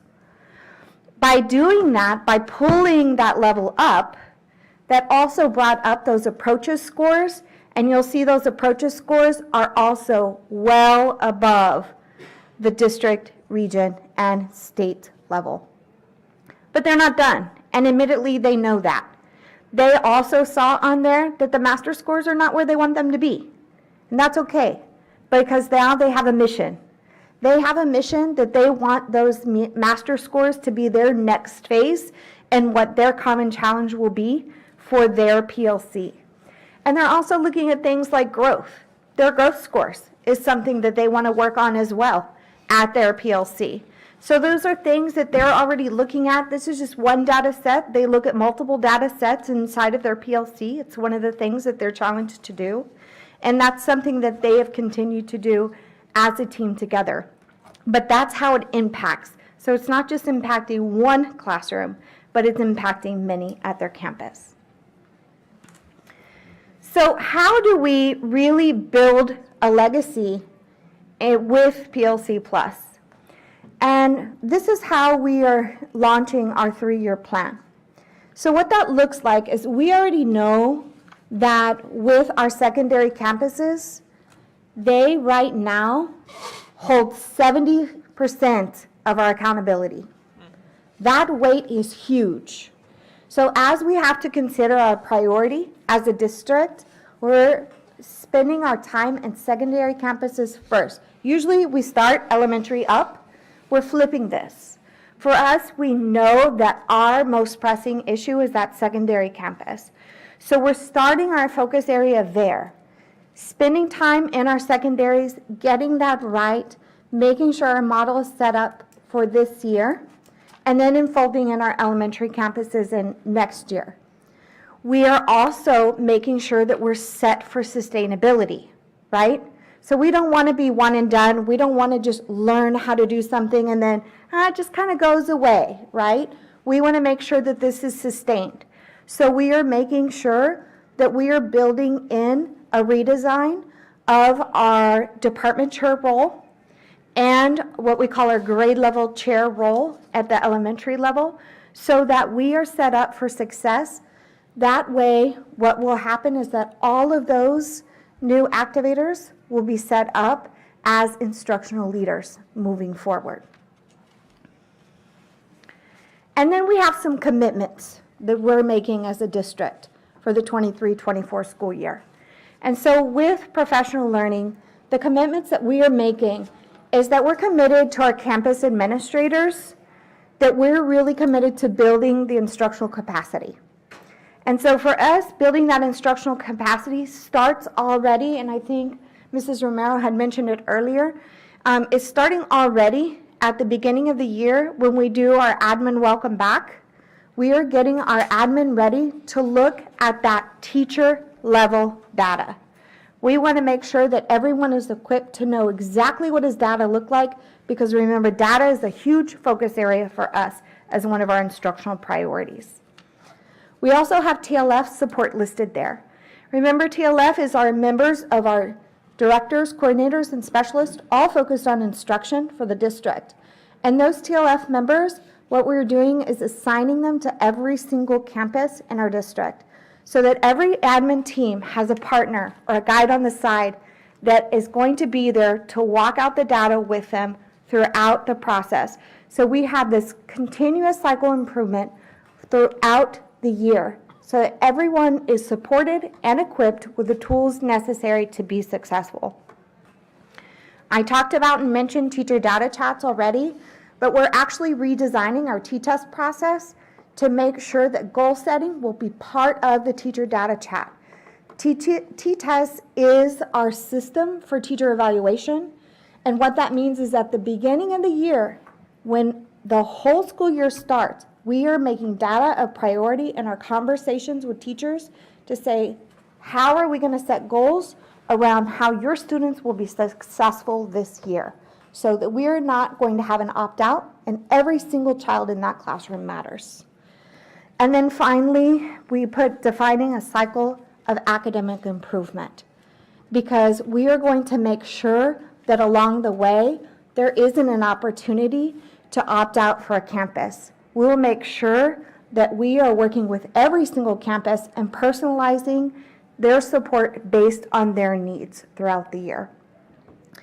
So we have a lot of systems and built and set in place to support throughout this school year for our professional learning. And I'm going to turn it over to Dr. Cortan to wrap it up for us. So thank you to Mrs. Maldonado for all the work that she's done around PLC Plus, and a huge shout out to our teachers from Dr. Gano Freshman Academy. Well done, well done. No embarrassment ever with Janie. But I know that we gave you a brief overview of how we were going to be implementing PLC Plus. We're looking forward to sharing this with you all and continuing to share this model with you. I know that we're preparing for our next meeting, but I just wanted to commend Jennifer and the rest of our TLF team. She's done an extraordinary job with getting this ready and rolling it out. Yes, I know maybe our final comment, because I know we got to run and jump into our regular board meeting, but I will just say, very impressive, Jennifer. I mean, I think this is, and I understand the concept of starting at our secondary schools. I think that's very appropriate, considering obviously the numbers of students involved and everything else, and obviously you got to get this right. So let's also get it right where we need the most impact right away. So thank you for that. What I love about it is, as leaders, obviously you guys, and Janie included, I would include Janie as a leader here, as a teacher leader, is that, we got to spend most of our time with oversight, coaching, and accountability, right? I mean, just checking things, coaching when necessary, getting coached as well, right? And that goes back to that humility and that growth mindset. But when you have that, we're all thinking more like scientists, just like Janie. She knows a lot, and she does a lot of good stuff. But she's always going to the classroom thinking like, God, what can I learn from my colleagues? What am I, and just like your conversation, rethinking things, and how can I get better, wonderments of how we can improve, and what don't I know? Maybe I can learn from other teachers. And if everybody has that same sort of mindset, we're going to continue to get better and better and better, and the kids are going to benefit. So I love the whole concept of rethinking, and Dr. Cortan, I'm sure she's already read the book like I have. Think Again. If you haven't, it's an amazing read that was suggested by at our visit in Cupertino, the Apple headquarters, by our by one of our hosts there. But Think Again really is a great read, and it reminds me of so much of what we're doing now and what we should be doing. And so I thank you for diving in the right way, and I can't wait to see what this PLC Plus, what it does to sort of redoing the way we do professional development. This is what we should be doing, and I think it's going to get us more of our TIA. What are the three designations? Recognize, exemplary, and masters, Yeah, and I know that because Erica Galvan is in here. So I really feel that if we do this right, it's going to really, we're going to, the state's probably going to be calling us and say, what are y'all doing down there? But this is what we should be doing. And I think, so I applaud the efforts, and I can't wait to see the results that come from this. So thank you. Thank you. Anybody else? Okay. Thank you very much. Thank you for your hard work to put, I don't think anybody, I met with Jennifer yesterday to let her educate me more on this, and I realized the tremendous amount of work and hours that she and Lori have put into this, and what you've done to get this implemented since February is incredible. And thank you to the Kano staff. You guys are leading the way. Janie, those scores that we saw from one year to the next that you and your staff have done is remarkable. I was counting, looking at the state, the little improvement they had versus the improvement we had, and it was very measurable. So thank you all for everything. Great program. Our next item is future topics, and Dr. Cortan. So for future topics, as you can see, we're doing a lot of work with the, with instruction in our district. And so we're wanting to come forward with some of our instructional priorities for our campuses. Additionally, we are working with our senior team to create a systemic way of plugging every student in to a particular activity or extracurricular activity that we're looking at. We know that with mental health, that's important that we have our students connected to something larger than themselves in our schools. So we'll be coming forward with that as well. Thank you. Great, great. Look forward to next month. Thank you all very much, and if there's nothing further, this meeting is adjourned.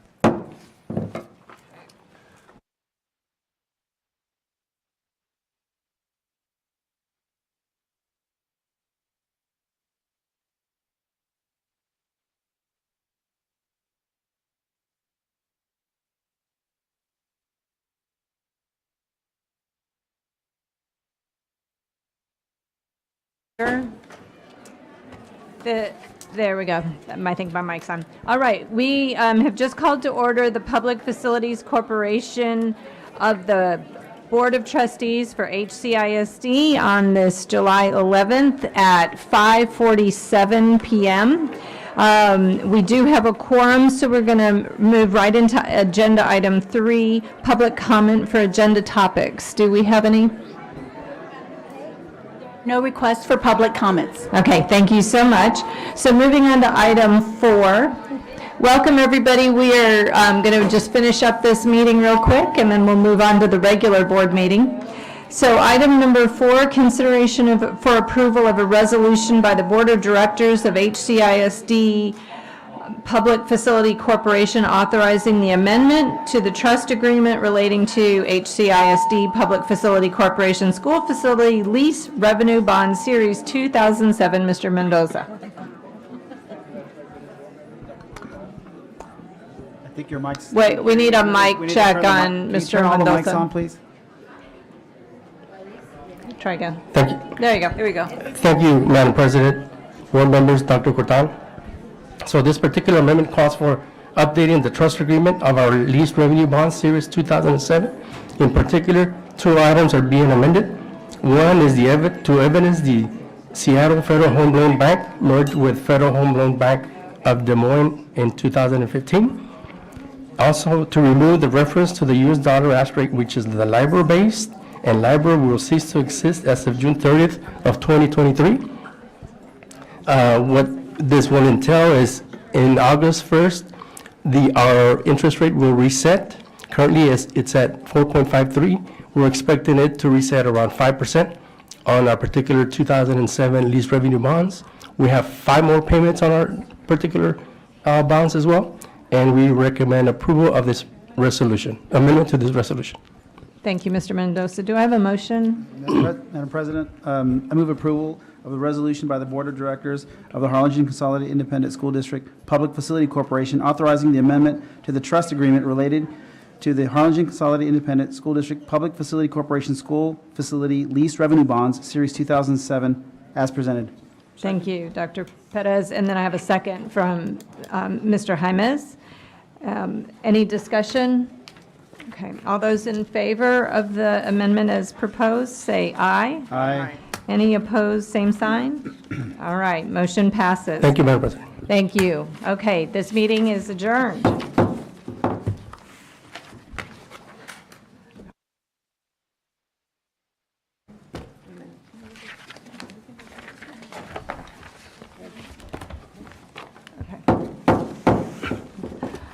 Welcome back, everybody. You didn't know it, but we just started a new meeting. So we are now welcome to the regular board meeting of the Board of Trustees for HCISD held July 11, 2023, beginning at 5:50 in the administration building. This meeting has been posted in accordance with the Open Meetings Act, and we will begin with establishing a quorum, which we have, and we will now begin with a moment of silence.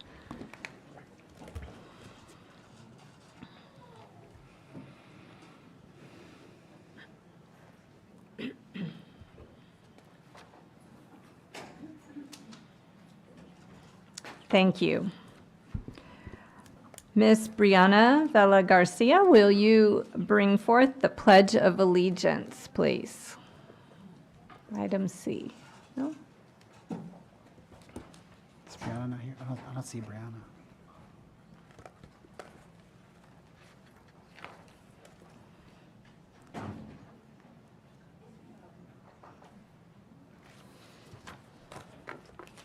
Thank you. And you're just adorable, so you can be late Thank anytime you, you I want. appreciate it. I'll blame the baby. All the moms. That's right, we're like, understand. we're good. You're good.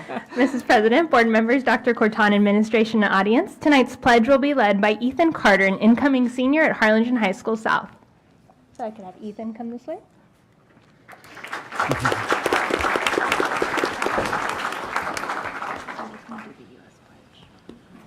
Ethan is the captain of the Hawk tennis team, and in addition to being a 2022-2023 boys doubles state qualifier, Ethan is a two-time doubles district champion and a two-time team tennis district champion. Beyond the tennis courts, Ethan is involved in the Ecology Club, National Honor Society, and PTSA. And following graduation next year, Ethan plans to attend Texas A&M University. Ladies and gentlemen, please help me welcome Ethan.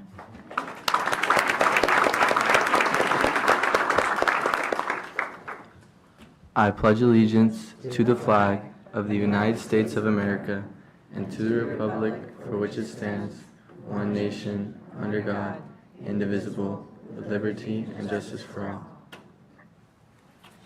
Y'all may be seated. Thank you. Thank you so much, Ethan, and I think we get to hear a little bit more about your accomplishments later as well, but congratulations and thank you. All right, we are moving into what should prove to be one of our favorite topics and agenda items, which is awards and recognitions. And so we have a list of them this evening. And the first one is going to be the recognition of National High School Coaches Association Academic All-American Harlingen High School Cheerleaders, presented by Dr. Villarreal.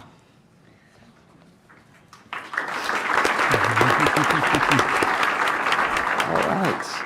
Good evening, Dr. Reiniger, board members, audience, Dr. Corton, and everybody in the audience. For the first time in school history, 7 cheerleaders from Harlingen High School were named to the National High School Coaches Association Academic All-American Team. They became eligible for nomination while attending the UCA National Competition, where they placed second and earned a bid to nationals.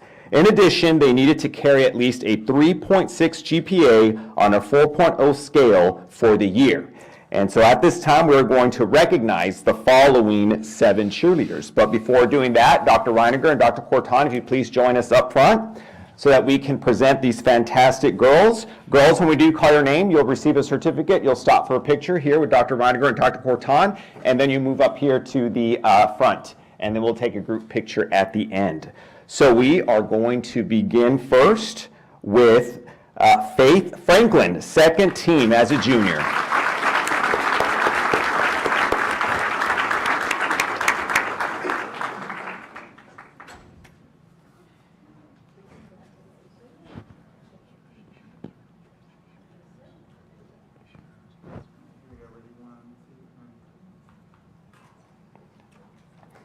Next, we have recent Harlingen High School graduate, Isabella Garcia, second team.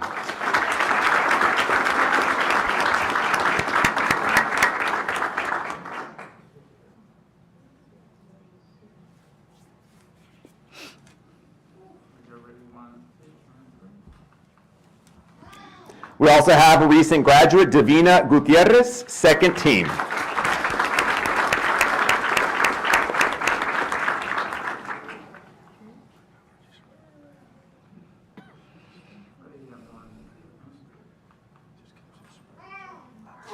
Another recent graduate, Raven Gonzalez, honorable mention.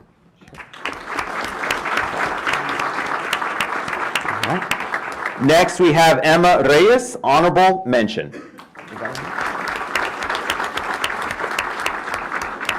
Next, we have Chastity Rodriguez, honorable mention as a junior.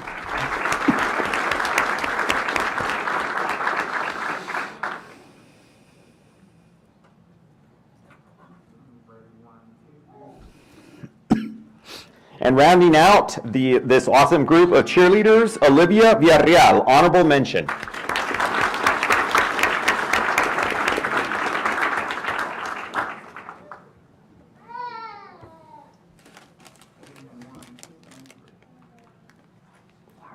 Do we have any parents in the audience of these wonderful girls? If you can please stand and be recognized, parents.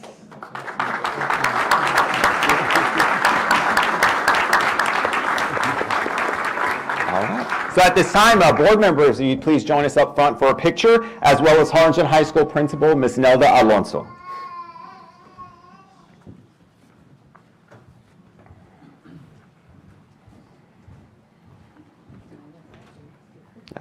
As well, parents, you're more than welcome to come closer if you want to take a picture as well. Don't be shy.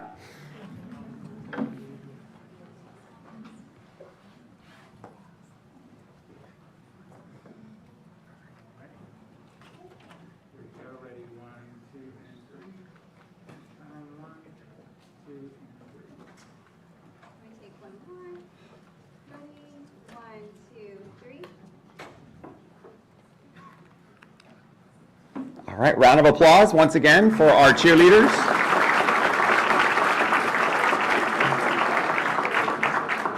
We also want to make sure that whenever you're done with the group photo, please go back to your seat, because at times our board members do like to share some words. So thank you very much.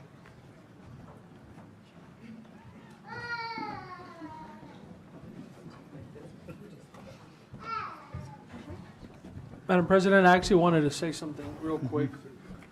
First of all, congratulations to you cheerleaders, because it's not just what you do as a cheerleader, but it recognizes what you do in the classroom. And it's a lot of dedication, not just from your part, but from your family's part. So congratulations, very well deserved. I also want to say that in the summertime, we usually don't have these many students in here, right? So it's really cool and it's really neat for all of us, for you all to be here, to have a packed house in a July meeting. I wanted to personally thank you all for making the time to come out, parents especially. There's a lot of vacationing right now going on, and it's very hot outside. So I want to thank you all for making the effort to come out here and help us celebrate your children, our students, because this is what makes our meetings fun. Not that hanging out with these guys isn't fun, but it's really the students that makes these meetings what they are. So thank you all. That's great. Thank you. Thank you. All right. Congratulations, ladies. All right. We'll move on to item B, recognition of National Speech and Debate Association Middle School National Finalists, and that will be presented by Ms. Leanne Entz.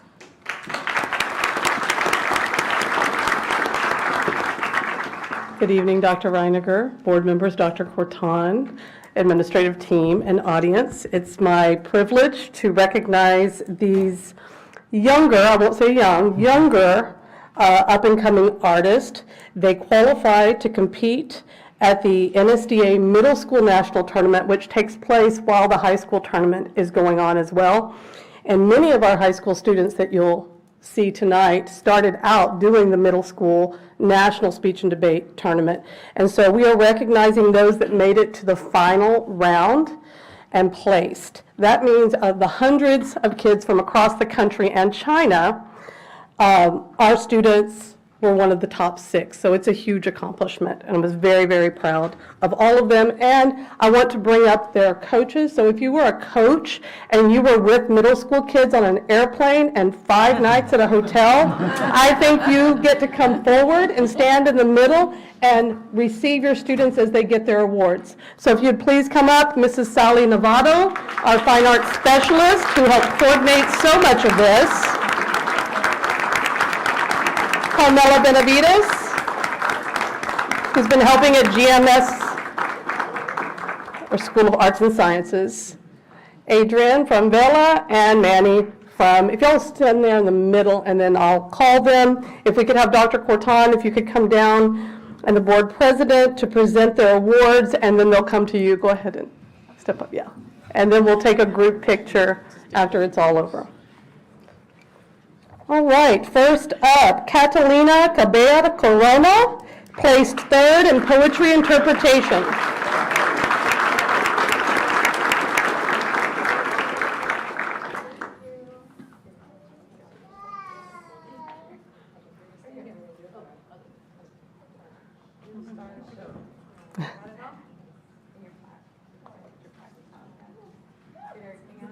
They brought all their hardware to show off. Ava Salgado placed 5th in poetry interpretation. So we have 2 of the 6 in finals from Vela Middle School.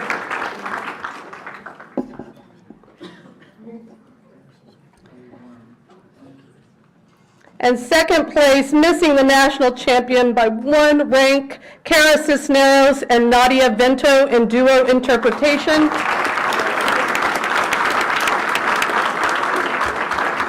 Cara is watching tonight but is out of town. Placing 6th in humorous interpretation, Alexa Trevino from Gutierrez Middle School of Arts and Sciences. Cara and Nadia were also from Gutierrez Middle School of Arts and Sciences.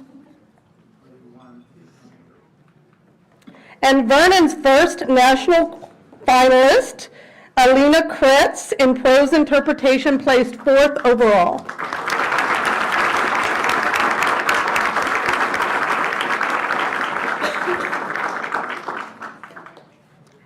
Also missing the national championship, but we're not bitter, by 1 rank, is Javier Cabello Corona in prose interpretation.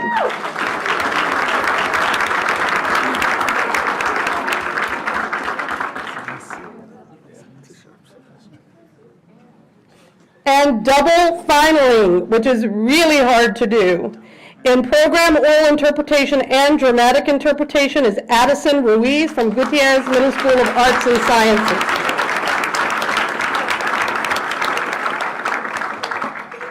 If the board would like to come down and we will take a group photo. And parents, if you would like to stand at this time and be recognized, stand, parents.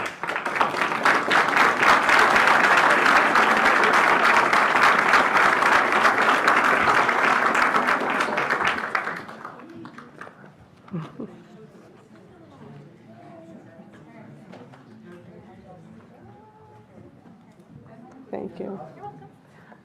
Is that how you? Yep. And these will go back to that. I don't have to sit down and come up. I'll wait for her to call us. All right, here we go. Ready? 1, 2, and 3. Time 1, 2, and 3. Ready? 1, 2, 3. Okay, one more.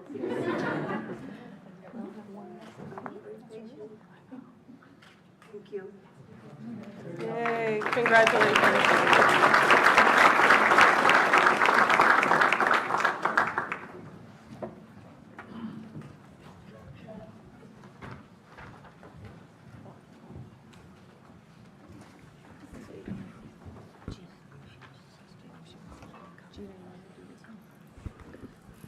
Board, do we have a comment? Go ahead, Ms. Dr.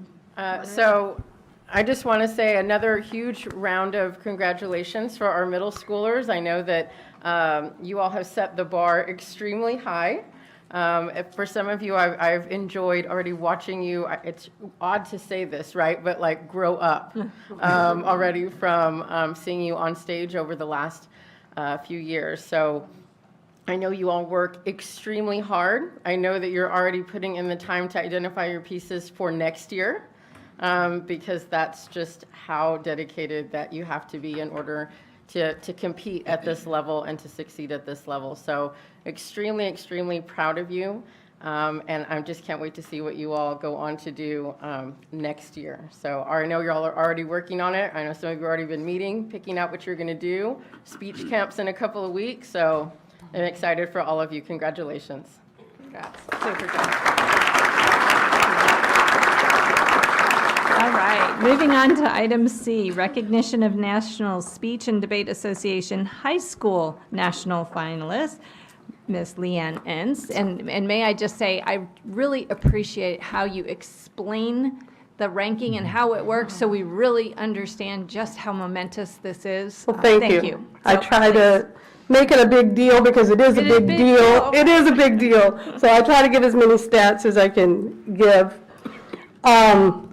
So many of these students also were up there. First of all, I guess I should start with board president, Dr. Corton, board members, administrative team, and audience, it's my honor to recognize the high school students that also competed the 10th through the 17th. They were up there for 7 nights and 8 days. It is a long, grueling tournament, and it was hot in Phoenix, Arizona. Just to qualify a student is a big deal for many districts. We now try to go and final and everything. That's kind of where we've set our expectations. And the students never fail. These students also competed against, it was anywhere between 220 to 250 in the country, that from all over the United States and even outside of the United States. It is the largest academic competition in the world, the National Speech and Debate Association is. And our students finaled. We had multiple finalists.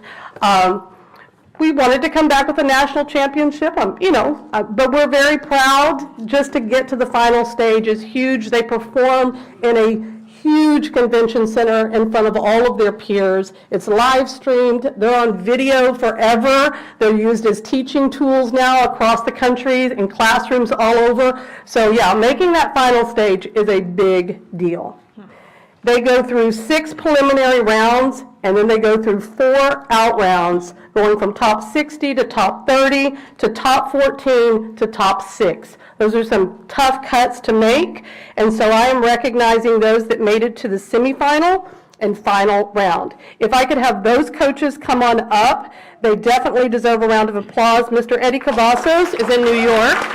He couldn't be with us, but Mr. John Reynolds from Harlingen South is.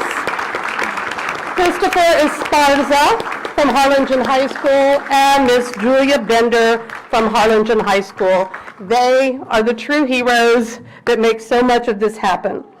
But we will start out with Adriana Rodriguez and CJ High School from Harlingen High School South, placing 4th overall in duo interpretation.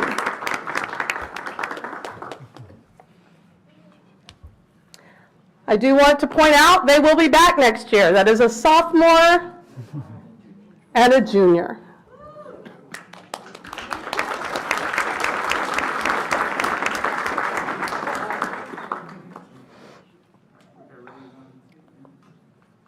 In humorous interpretation, making everyone laugh, Alec Araguz.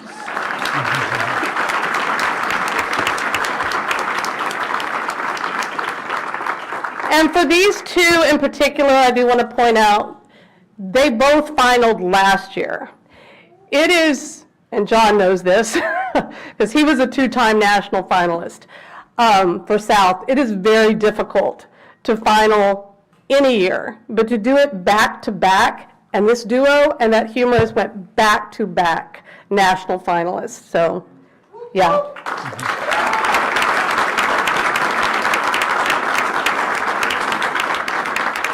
And this may even be a first for Harlingen South, which was George Matthew Gutierrez, is a freshman, and he placed 2nd in storytelling, missing the national championship once again by 1 rank.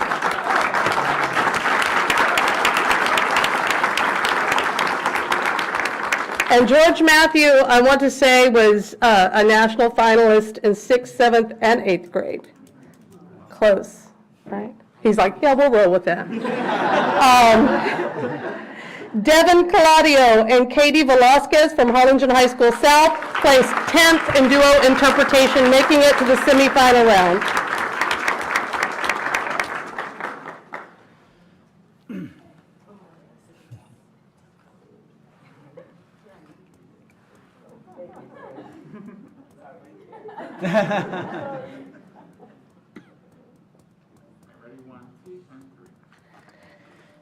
And Charlotte Hughes from Harlingen High School. This was a heartbreaker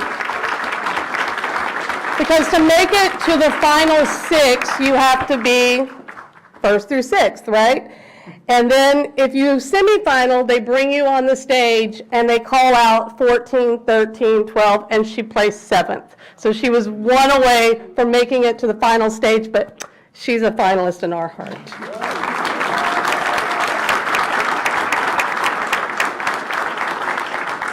Board members, if you'd like to come down at this time and we'll take a photo. Parents, please stand. We know we steal your kids a lot throughout the year, and we thank you.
I was going to just reiterate real quick, if you get a chance to see some of the live stream, the recordings, they are awesome.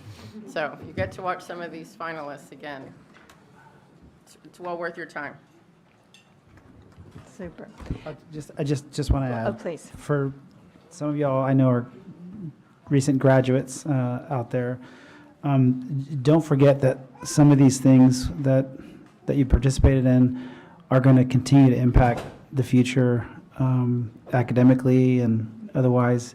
Keep putting yourself out there, keep taking smart risks, and keep being vulnerable. These types of things are going to continue to open doors for you, going to continue to just give you great opportunities. So say yes to that club you didn't really think that you know, why, you know, and if a mentor or another student where you go to university says, hey, this is a great club, you think, well, why would I do that? Remember what you've just been through and the opportunities that it gives you. I mean, these things are going to continue to just open doors of opportunities for you. And then, of course, don't forget to come back home. So we need lots of leaders, future leaders here, not only on this dais, but in this growing, thriving Rio Grande Valley. So we hope you choose to come back to the Rio Grande Valley. I like to say this, that I compare the Rio Grande Valley to the military, in that the opportunities for upward trajectory are just incredibly steep when you come back here versus settle in. And again, I love suburbia. Pick a city, any city in the United States. I've been to most cities in the United States, and I love visiting, but there's no place I'd rather choose to live than right here. And the trajectory of opportunities is incredible if you choose to come down here, because you know the languages, you know the cultures, you know the area, and you guys are the best of the best, the brightest of the brightest. So continue to be bold, be brave, be vulnerable, and keep doing what you're doing. We're really proud of you, and y'all are our future leaders. So you make us proud, your family proud, and you reflect great credit on this school district. So God bless you, and best luck. Thank you. All right, moving on to item D, recognition of Harlingen High School UIL Class 6A one-act play state finalists. Miss Leanne Enns. Y'all are going to get real tired of me tonight because we've had an amazing year, and we are trying to cram as much of it as we can into this one board meeting, but it has been a record-breaking year, as you'll hear. So Dr. Reiniger, Dr. Corton, board members, administrative team, and audience, I am truly, truly honored. I know this has been a long time coming to recognize the Harlingen High School one-act play cast, crew, and alternates that advanced for the first time, we thought ever, much to our surprise, since 1957. Am I correct, Chris? Or 6? 1956, Harlingen High School was at the state one-act play contest. So that's been a long time if you're any good at math, since they've been back. That tells you how hard it is to be one of these 6 or 8 plays that make it to the state meet. So if the directors, Mr. Esparza, Julia Bender, Ileana Cantu, Tanya Munguia, I know is out of town, and Ruben Reyes. Is Ruben here? Out of town. Well, we said their name. And now for the cast, crew, and what we're going to do here is you're going to go ahead and just get a certificate. I'm just going to call the names, grab a certificate, and then we'll do a group photo after everyone has their certificate. All right? Charlotte Hughes. Magnus de la Peña. Eduardo Gallardo. Azanet Corrales. Carolina Corton. Zachary Vegas. Sydney Zepeda. Aiden Cáceres. Angelina Cabrera. Alicia Dorado. Aurora Alvarado. Audrey Nguyen. Nico Reyna. Maya Garcia. Apollo de la Peña. Kristen Cáceres. And Calissa Cantu. Sarah Gutierrez. Samantha Gomez. Lindsay Avila.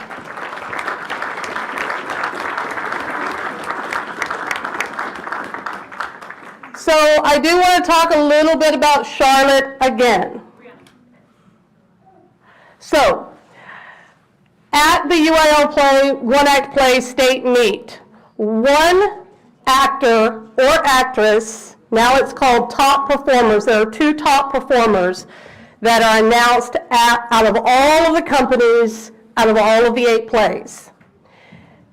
Then, out of those 2, the judge picks the Samuel French Award winner, which basically says they think you were the best overall. And that went to our very own Charlotte Hughes.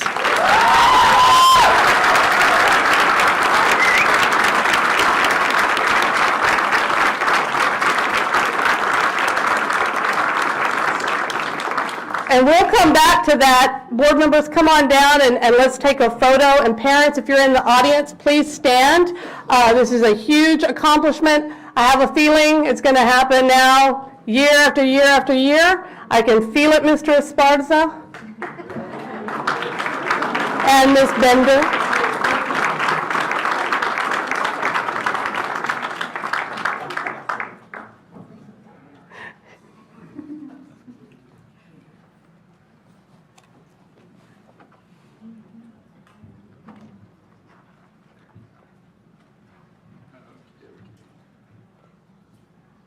Here we go, ready, 1, 2, and 3.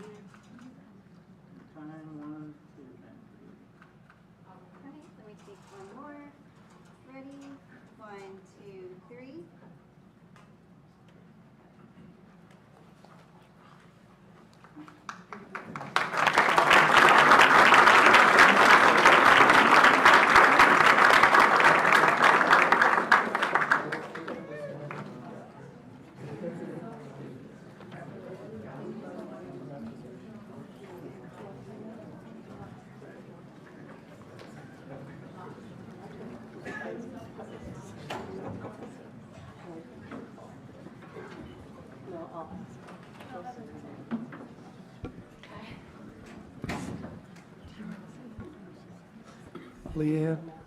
Leanne, every year it gets better.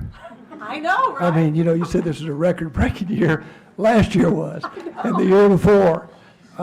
Thank you for what you and your coaches, and incredible what you've done for this district in the arts. It's just amazing. I mean, this district really stands out. I don't know how many in the public really realize. I don't think there's any other districts in South Texas that send as many kids as we do, that achieve as what we do anywhere really in the state. I mean, it's amazing what your program produces and these kids and all your hard work. We're so proud of you. Now, I've got to tell you, I understand there's a lot. How many, stand up, those who were just up here that are underclassmen, that are juniors, sophomores, and I want to see how many are coming back next year. You did not graduate. Whoa. So next year, we want Leanne to say we've got another record-breaking year. So the pressure's on.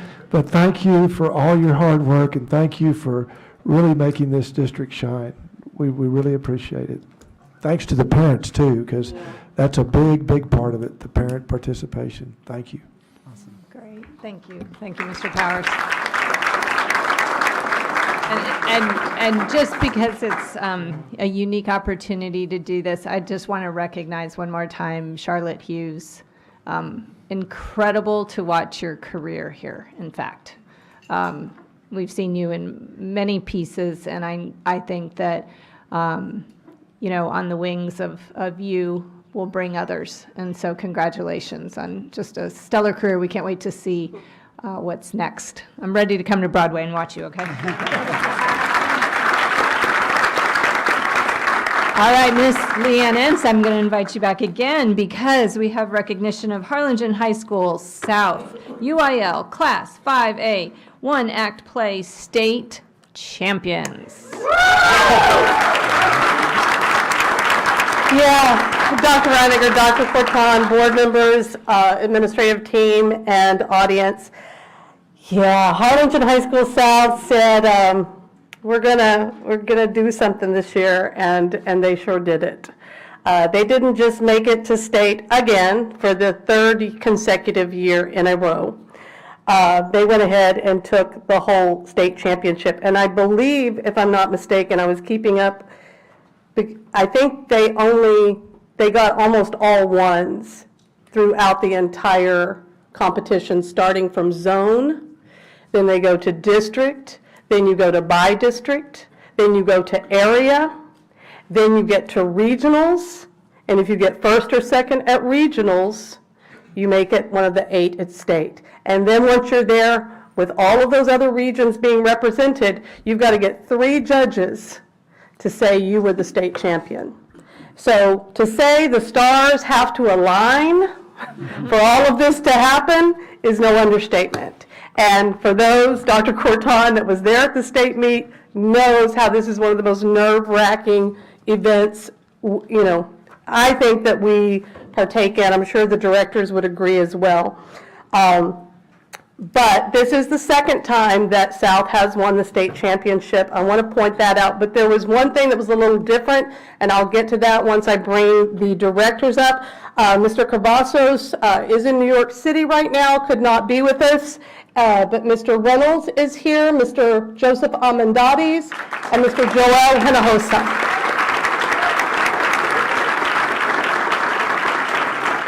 This is definitely a dream team. They're all coming back also. None of them graduated. I was really happy about that.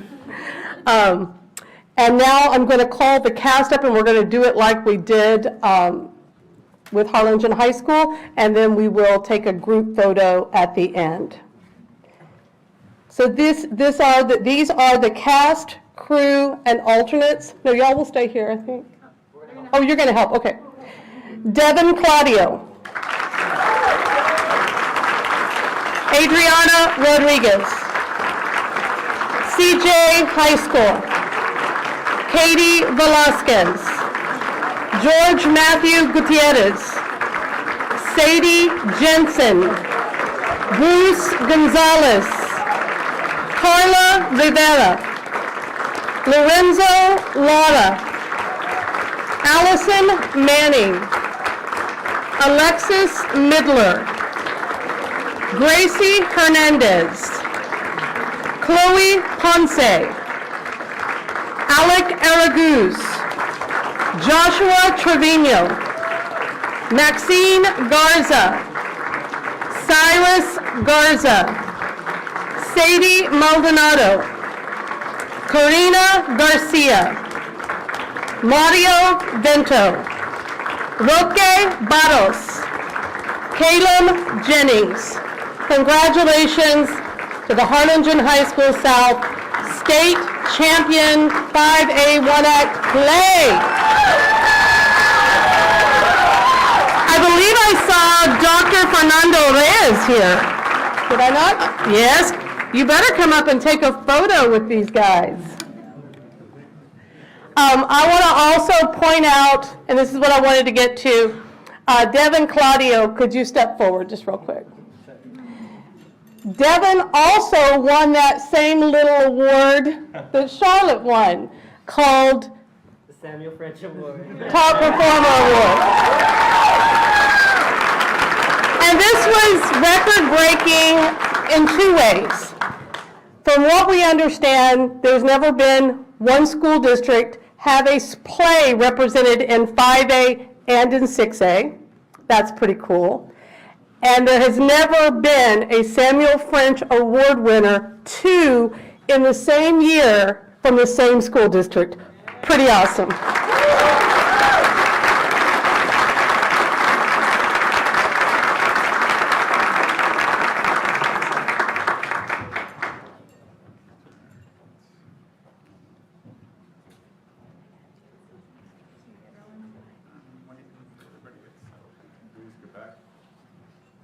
Maybe Josie stands in that one? No, I can. Okay. Well, you'd come up better. Okay. Right there. There you go. All right. Okay, here we go. Ready? 1, 2, and 3. Our time. 1, 2, and 3. Let me take one more. Get ready. 1, 2, 3. Figure out this now.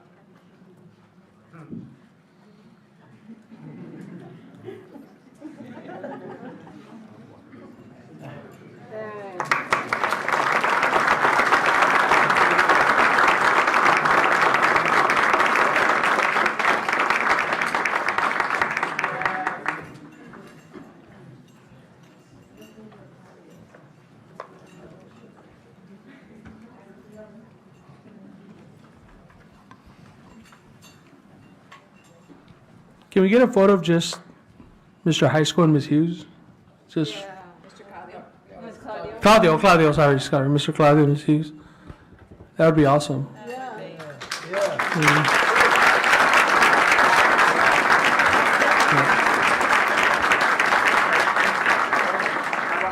Veronica, how about right here? Or no? You want to get over here? Yeah. That's history right there. That was pretty cool. We didn't even know that. They all start from high school, several times.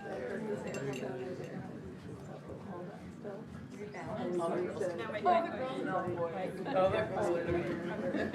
wouldn't try this. Had to. Okay.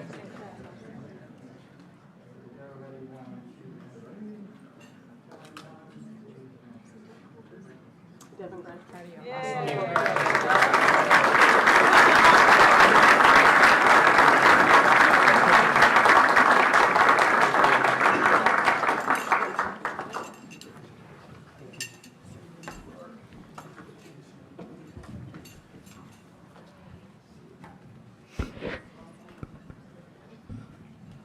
So as we're transitioning to the next one, Devin, I just wanted to say I have enjoyed watching you sing and dance and act and just light up the stage across your career as well.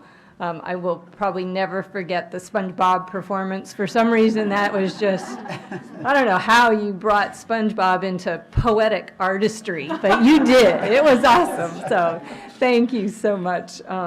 I've enjoyed watching so many of the performances, just incredible. So thank you.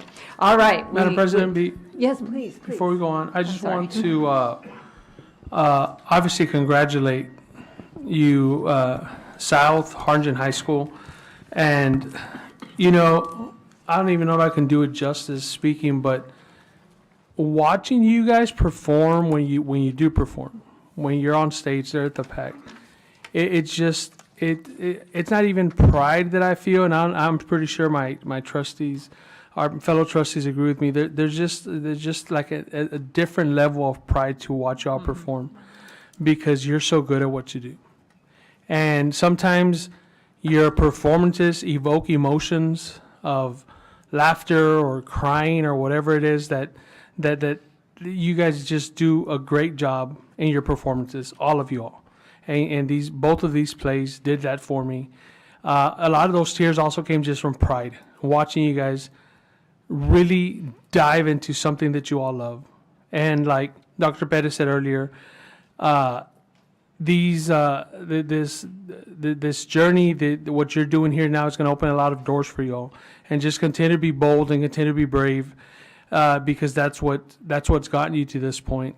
And I'm really, really proud of each and every one of you, because I can see it in your performances. I can see it in the way you all set up the stage, the way every aspect of each performance. There's a lot of pride and a lot of passion.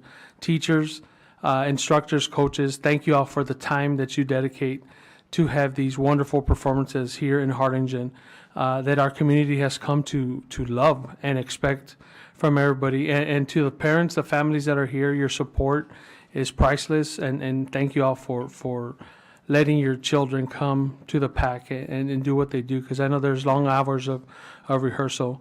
And I know the middle schoolers over there are looking, because you guys are next. And the expectations are high, but there's no doubt that you all were going to fit right into that mold and continue that success. So I'm very proud of you all. Thank you. All right, moving on to item F, recognition of Harlingen High School UIL Class 6A Pros State Champion and Harlingen High School South UIL Class 5A Poetry State Champion. Ms. Leanne Entz. Thank you, Dr. Reiniger, Dr. Corton, board members, administrative team, and audience. As if that wasn't enough, these guys don't stop. And they went ahead and broke another record. This was the first time that we have had a state champion in the UIL academic contest that was held at UT Austin on May 23rd. Harlingen High School and Harlingen South brought home the state championship, one in poetry and one in prose interpretation. Same system as one-act play. You got to start out at the district level, got to make it to regionals, got to place first, second, or third in regionals. You're one of top 12 if you make it to state, just like in athletics. And then to make it to the finals, you have to make it to the top 6. And then from there, you have to win the whole darn thing with 3 judges agreeing on that. So if we could please bring forth Adriana Rodriguez, who won this as a sophomore, the 5A Poetry State Champion.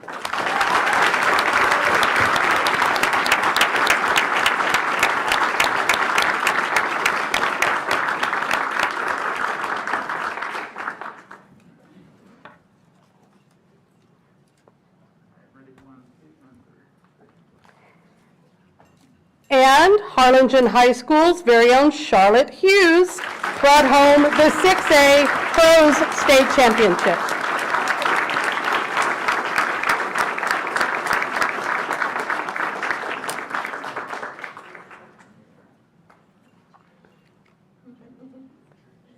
Harlingen High School also had a second in this event, which was huge. And I'm going to ask her to stand. Azaneth Corrales, would you please stand?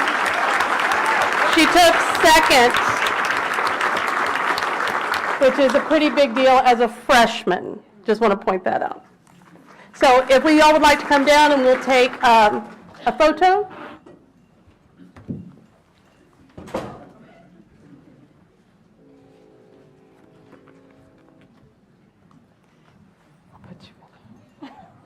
Second is pretty darn good.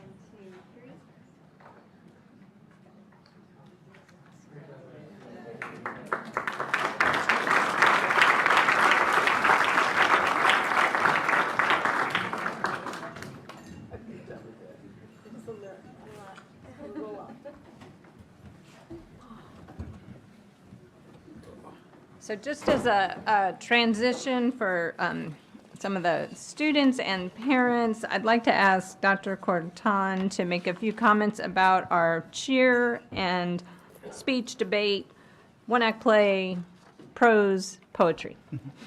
Just a few items, right?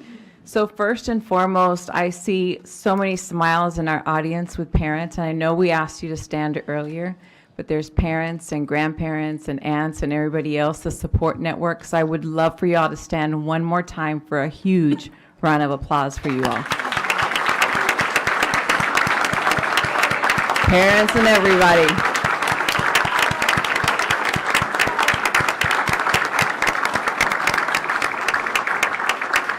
So I just want to say thank you because I realize that there is so much commitment. And as we are celebrating all of our kids today, we spent almost an hour already doing that. What an incredible way to officially start the 23-24 school year, by the way.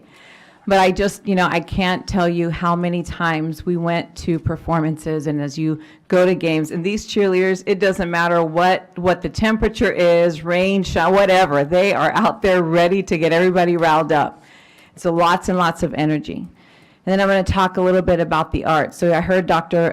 Bettis talk about you need to come back home. So fun fact, just the other day we were looking at some pictures, and I just so happened to notice that somebody was in the background. I thought, wait a minute. And it was actually Coach Esparza with some of our students. So as a high school student, he was actually in productions with some of his current students. So that is a wonderful thing to be able to have people come back home and come back to the place that built them. But I'll tell you that as I look at all of this half of our room right now, there's a lot that goes into this.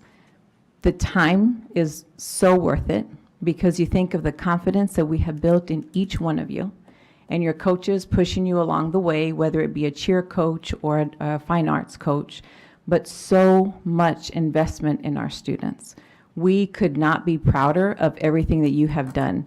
And just as Mrs. Ince mentioned, I think I may have missed one performance, but other than that, I was at every single one of our one-act performances. And what an incredible experience. Every time I would see those shows, I would leave with, first of all, a few tears, I have to admit, right? And the first time you kind of blink a little and you think, okay, I'll be okay. And then pretty soon you're like, forget it. Everybody else is crying. I'm just going to do it. But anyway, so much pride. And I just could not tell you how proud we are of you all. I wish you all the very best of luck. Those of you that are moving on to your post-secondary plans, I wish you the best of luck. Many blessings to you all. And yes, come home because we're going to need you for summer on stage. And to our returning students, I know that next year is also going to be a record-breaking year. And Mrs. Ince will be up here letting us know all the wonderful things that you have done. And as a parent, I could not tell you thank you enough. So every single one of our directors, right now we're celebrating one act play, but the reality is that it's all year long and all of you come together as a team. So a huge thank you and congratulations to our coaches as well. Thank you.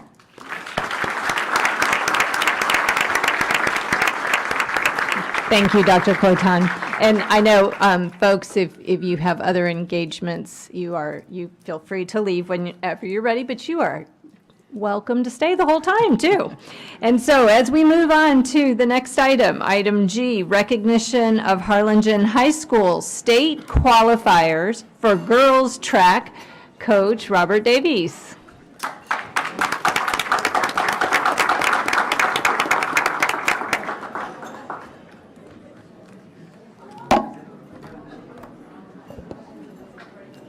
Wow, congratulations to our cheerleaders, Mrs. Ince, Ms. Hoflinger, and to our fine arts students and staff. Great work. Thank you. Thank you.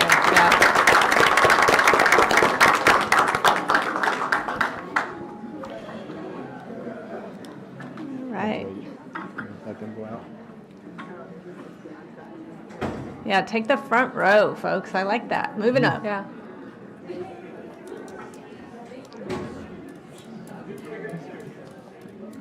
You ready? Good evening, Dr. Reiniger, Dr. Corton, board members, and audience. It has truly been an incredible year for HCISD athletics. I'm so blessed to work with so many great students, coaches, administrators, and parents here in Harlingen. As a district, we celebrated 21 district titles, 17 regional coaches of the year, 15 academic all-state recognitions, a state champion, and strong finishes by both of our high schools in the Lone Star Cup standings. Tonight, we would like to start by recognizing 7 of our outstanding HCISD coaches recently selected by the Texas High School Coaches Association as a Region 7 Coach of the Year for their respective sport. Dr. Corton and Dr. Reiniger, please join us for the presentation of certificates and photos. Our first coach we'd like to recognize is Joseph Johnson, 6A boys soccer coach from Harlingen High School.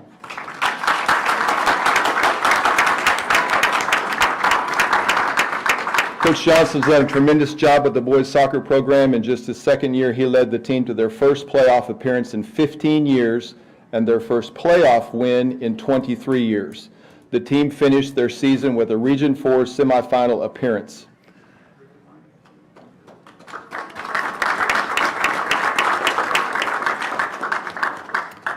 Not to be outdone, Jose Galvan, 6A girls soccer, Harlingen High School.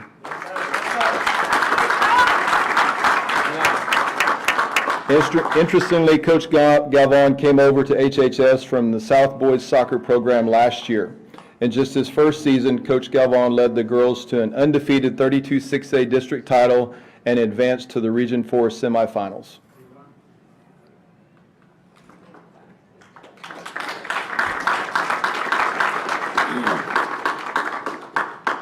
Hickle Woolery, 6A girls track, Harlingen High School.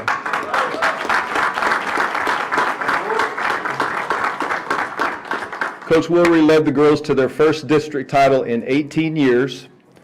Through the season, 8 school records were broken and a staggering 7 HCISD records were set. In addition, the Lady Cardinals were area champions and finished in the top 3 at regionals, both firsts in program history.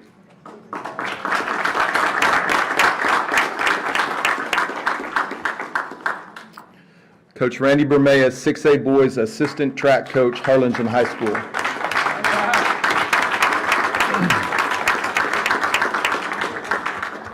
Coach Bermea has quickly distinguished himself as one of the best young coaches in the state of Texas. His experience as an elite student athlete and his heart for giving back are evident daily. And you may remember Coach Bermea as the state champion in the 300 hurdles at Harlingen High School.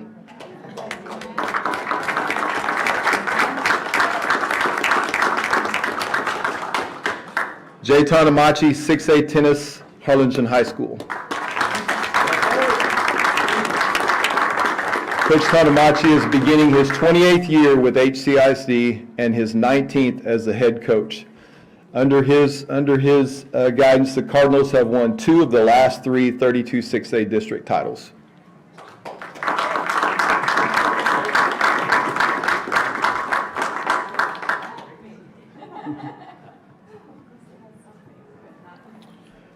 Ernesto Escamilla, 5A tennis, Harlingen High School South.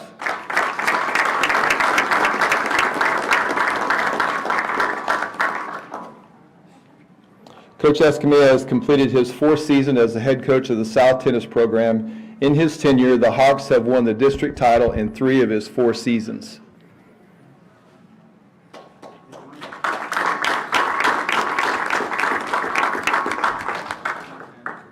And something interesting about both our tennis programs, it's a magnet for valedictorians. Great job on and off the court. James Milligan, 6A boys golf, Harlingen High School.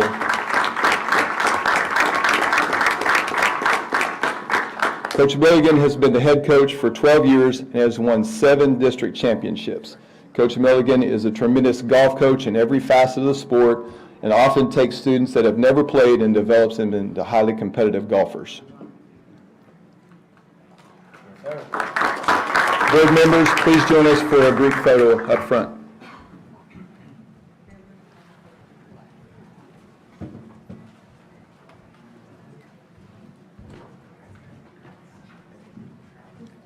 We could have y'all.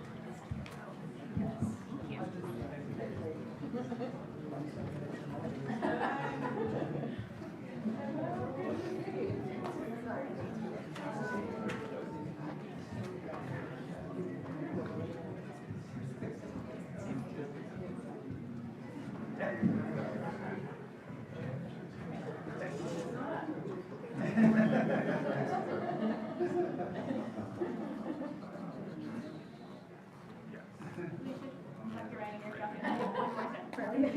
Luis?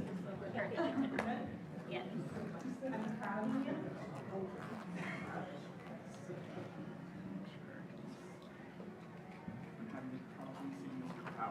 There you go. Okay, there we go. Ready, 1, 2, and 3. One, 2, and 3. All right, let me take one more. Ready? 1, 2, 3.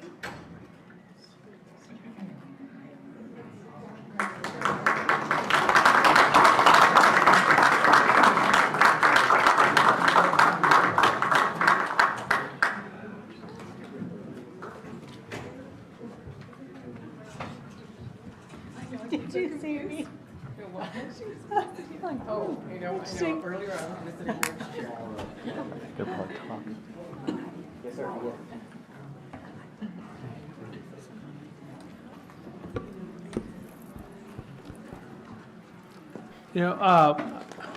I just want to thank all the coaches that were up here getting recognized, because you see a bunch of student athletes over here that showed up just to support them. That talks about the relationships they built, and that's just important as the X's and O's is the relationships you build to build these young men and women to be good adults, good productive adults, go on to college or a career or military, whatever they choose. So I want to thank you all. Thank you all for that.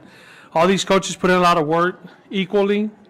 They're talented equally. I just want to single out one coach, and that's Mr. Bermeo right there, because I used to be a sports writer, and he was a freshman in high school when I covered him in his first track meet, and some of his athletes might like this.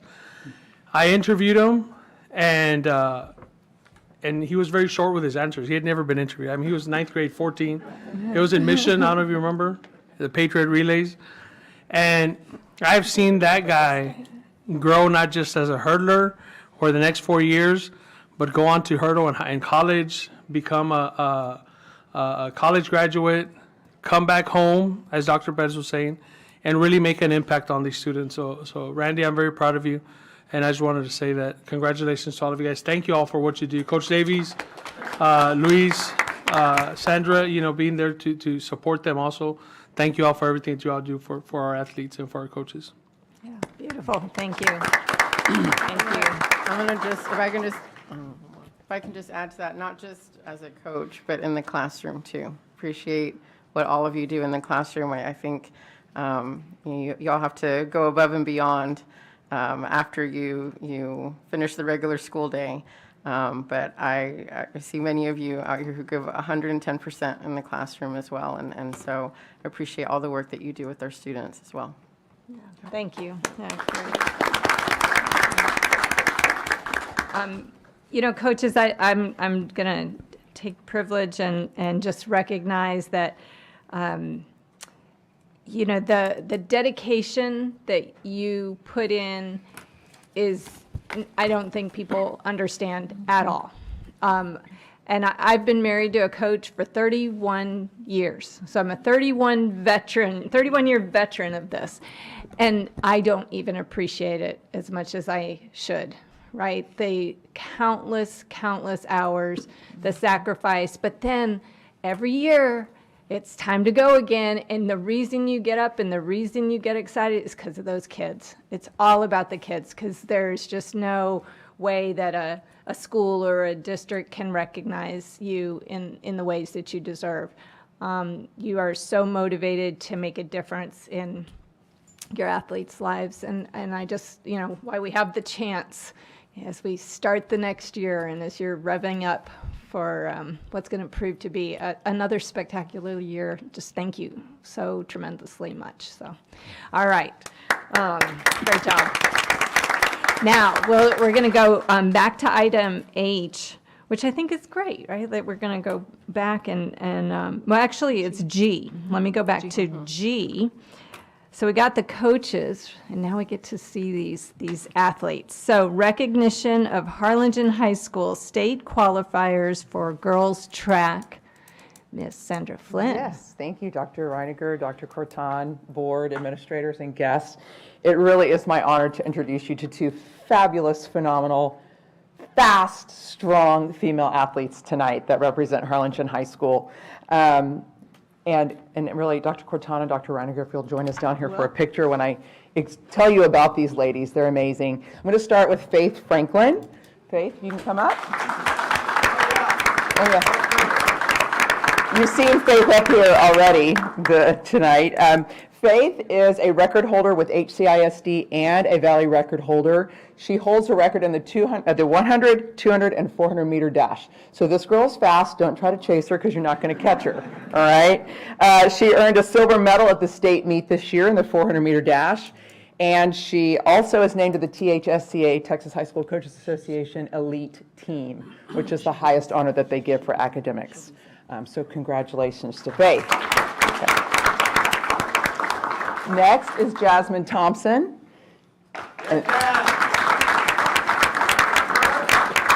And Jasmine is a second-time appearance at the state meet.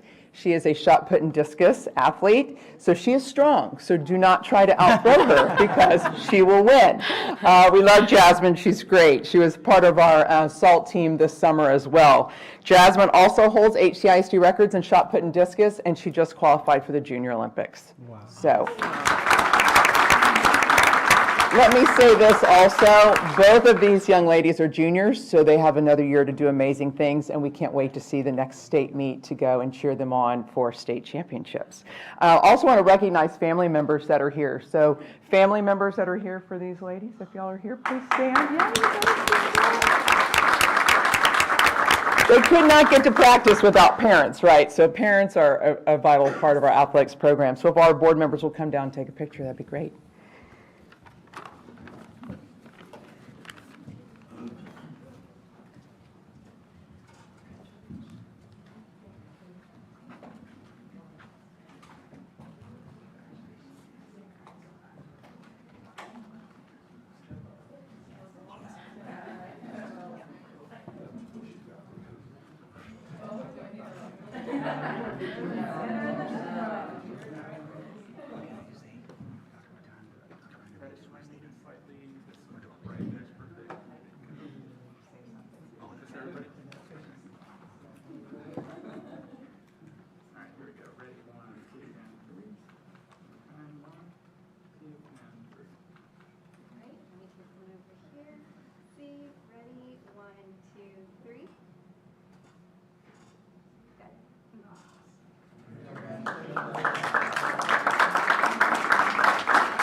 So just really quickly, I just want to say congratulations again to our strong female athletes that were just up here. And it's awesome to be able to see y'all in multiple things, multiple events, and also excelling in academics and getting to see you in the community as well.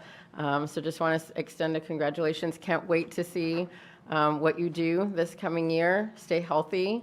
I know that there's still lots of summer track going on, and so there's just constant competition. But we're super, super proud of you. You're amazing to see. Sometimes it's just, we just watch the replays over and over and over again just to see what you all are doing. So exciting and excited for you. So congratulations. Thank you. Wonderful. Madam President? Yes, please, Mr. Jaimes. I'll be short. I just want to add my congratulations to both of you all. As I mentioned, I used to be a sports writer. One of my favorite things to cover, maybe even more, don't tell Izzy or Manny, but even more than football on Friday nights. I really enjoyed being at a track meet on a Saturday morning and just watching you athletes perform. I've been to a few of the track meets since you two have been performing, and in all the years I covered some great athletes here in the Valley, but it's not often we see what you all are doing and in the Valley, and I hope people realize that, because your talent is, I'm not going to say it's a once in a lifetime or it once every 10 years, but we really don't see it too often. especially in the sprints. So I just want to congratulate you. I want to thank you all for staying on top of your game, because it's not, there's a lot of dedication, you know, and even the parents, the families that are here. Thank you all for doing that, because it's going to, again, it's going to open a lot of doors for you. You guys are leaders at your schools, and I want to thank you all for that too, because, you know, you have other younger athletes coming up, looking up to what y'all are doing. So you guys are kind of, you know, paving the way for them. So, you know, senior year is going to get here before you know it. Just keep working hard and stay healthy, stay hydrated, and all that good stuff. Thank you, guys. Thank you. Thank you. All right. Item H, recognition of Harlingen High School South state qualifiers for boys tennis doubles. Good evening. I have the privilege of closing out the athletic portion of the awards tonight, but I want to take this time to welcome the 7 coaches that you have here, and I'd be remiss if I don't say before I start that, you know, of course, they're superstars in all of our eyes and the community's eyes, and I'm telling you right now, I work alongside them every day, and it has nothing to do with their wins and losses. They are just incredible human beings. I trust my child with them, and they are great, great human beings, which bleeds into our children and their successes, and I just wanted to make sure I said that. Thank you. At this time, I would like to invite Dr. Cortan and Dr. Reiniger to come down, and so we can finish out the athletic portion of the awards. Our Harlingen South tennis program, again, has had an extremely successful year, and I'd like to take this time to also thank the arts portion of our district in how they raised the bar for us, and how we want to excel and meet their expectations and exceed their expectations in our successes, which is something I know we do quite often. Our boys and girls closed out their 22-23 individual tennis season at the state tournament in San Antonio, Texas, and were well represented by our 2 state qualifiers, Mr. Diego Garcia and Ethan Carter. This duo is the first state qualifying team since 2016, and the first boys doubles team to make the state tournament since 2013. I was 11. To add to this excitement, Diego is an incoming junior, I believe, and Ethan is an incoming senior. So we get to see these 2 young men, you know, for a couple more years for one of them, and one more for the next. So our future is bright for South Tennis. So at this time, it is my honor to present to you one member of this dynamic duo, Mr. Ethan Carter.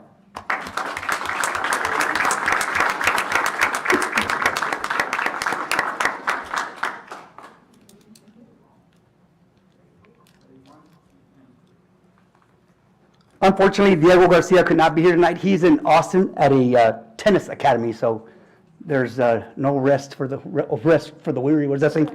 So if I can invite the rest of the board to come down for a photo opportunity.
Dr. Cortan, let me turn it over to you for some remarks, please. So I did not withstand a 31-year stint with being a coach's wife, but I was married to Chris while he was a coach. And let me tell you, I think a lot of the dedication and the time you have to put in. I don't know that anybody ever understands how much time and dedication goes into being a coach. Because not only are you there during the school day, you're there in the evenings, on weekends, and every day of the week. And as soon as you finish one sport, you got to jump into the other. And so I just want to say a huge congratulations to all of our coaches. Thank you for the work that you do. Thank you for being recognized tonight, and congratulations. But just thank you to all of our coaches. That is a critical role in our area, in our district. I had a conversation with Coach Davies recently about how much of an impact athletics has on our students. And when you consider that some of these kids, they come to school every day just to see you and to be in your classes and to play the sports that they do. And that is their inspiration. So thank you for that, because without you all being as inspiring and as passionate as you are, I don't know that our kids would have this much success. So kudos to you all. And to our athletes, thank you for the time that you put in as well. And you know, every year when we hear about all these accolades that our students are up here for, we always somehow hear about the wonderful academic journey you've had. It takes a lot of dedication and it takes a lot of balance. And in order to be successful outside of the classroom, you know that you have to start with your classroom, right? So thank you for the time that you all have put in. And so as a mom, I have a 6th grader, and I did share this with Coach Davies. I have a 6th grader who did this volleyball league under one of our after-school programs, and she thought she was a superstar. She cannot wait to be on the court. It does something for our kids to have them on courts, on fields, and everywhere in between. So just a huge thank you to the entire athletics team. Thank you to our 3 fabulous leaders over here, because they're the masterminds behind all of these opportunities. And while they're sitting there very quietly, there's a lot that goes on in our athletics department. So huge round of applause for you 3 as well. Thank you, Dr. Reininger. Thank you. Thank you all. We were so glad to celebrate you. Congratulations. All right, we're going to move to item 3, public comment for agenda topics. Did we have anybody sign up for public comment? Madam President, there are no requests for public comments for agenda topics. Thank you very much. Moving on to item 4, public audience for non-agenda topics. Did we have anyone sign up? Madam President, there are no requests for a public audience for non-agenda topics. Thank you very much. All right. Board, I would like you just to double check. We're moving on to item 5, approval of consent calendar. Are there any items that you wanted to pull out for consideration? Madam President, I move approval of the consent calendar as presented. All right. Do I have a second? Second. All right. And on that second, do we have some comments, Dr. Corton, and some highlights? Yes, I would love to share a couple of comments and some highlights. I just want to thank Mr. Mendoza and his team for bringing these items forward as we look at our consent agenda. And as you think about the 2 presentations we had earlier today, no doubt some of these items in our consent agenda under awards of proposals and contracts, we have some wonderful instructional tools that we're going to be including this year in our programming. Every year it's about getting better. And if you look at some of these consent agenda items, we have several items in here that are going to help us instructionally. Another item that I do want to point out is that we are expanding our partnership with Capturing Kids' Hearts so that we can have a larger base of capturing kids' hearts. And we know that that is a priority simply because it helps us to complement everything that we've done in the area of social emotional support for our students. Couldn't be more excited about that. Had a chance to visit with them earlier in the year, and it's going to be a wonderful partnership. So thank you. Thank you. All right, we'll now move to vote. All those in, we did vote on. Yep, no, we have not voted. You go ahead. Okay, okay. Sorry. We did. No, we just have a haven't motion and a voted. second. We just need to vote. That's all. Oh, Right. Got it. Okay, so, thank you. Sorry. All those in favor of approving the consent calendar indicate by saying aye. Aye. Any opposed, same sign? All right, motion passes. Thank you. Moving on to item 6, matters relating to transformation and school support. Dr. Corton. Thank you, Madam President. So earlier, we heard from Lori Domero about two wonderful additions to our instructional programming, that being one of those looking at our critical skills teachers and leveraging their talents with our teachers, our new teachers coming into the district. We certainly want to make sure that we continue a consistency and alignment with practices, particularly in literacy. And so Mrs. Romero shared a model of how we were going to be able to do that at our elementary schools with our critical skills teachers. I want to thank our critical skills teachers because they have put in hours of time, not just in the training, but in also making sure that they were going to refine their practices and expand some of their knowledge base. We also heard about a push-in GT program. As we started looking at students and all of our opportunities, we realized that the type of GT programming and the type of instruction in a GT classroom is very conducive to the 4 Cs. And so we want to expand that as well. So she also shared about our GT push-in program. We're going to expand that. We currently have it at Houston and Austin. We're going to expand that to Stewart and Treasure Hills Elementary this coming year. And we'll follow the data metrics with that programming very closely so that we know what the expansion of that will look like. Then we heard, our second topic was, we heard from Jennifer Maldonado. As we head into next year, several things that we're looking at as far as priorities. But one of those, ensuring that we have systems that will align all of our practices and to build capacity, instructional capacity throughout our entire district. So Mrs. Maldonado spoke a little bit about our work with PLC Plus, and PLC Plus has proven to be very successful at Dr. Cano Freshman Academy. As she shared earlier, we have had some great results from our implementation of PLC Plus at Dr. Cano Freshman Academy, and we're looking to expand that. More than anything, it's about building instructional leadership capacity throughout our district, not just with our leaders, but also our teachers as well. So kudos to both Mrs. Romero and Mrs. Maldonado for all the work that they've done. Mr. Powers chairs that committee, and so I'll hand it over to him if he has any additional comments. I just want to thank both Lori and Jennifer for an outstanding program tonight and their hard work in working these new programs with our strategic plan, aligning everything. We're headed in the right direction, and I think it's going to be real exciting. Thank you so much. Thank you, Dr. Corton, Mr. Powers, for that information. Let's move on to item 7, matters relating to curriculum and instruction. Dr. Corton? We don't have any items under item number 7. All right. Moving right along to item 8, matters relating to human services. Ms. Goggin. Board, senior team, and audience. Policy Update 121 includes revisions to legal policies based on legislative and regulatory changes. Changes to local policies offered for consideration address the following: fixed assets, integrated pest control, competitive bidding, competitive sealed proposals, compensation plan, admissions, bullying, and security personnel.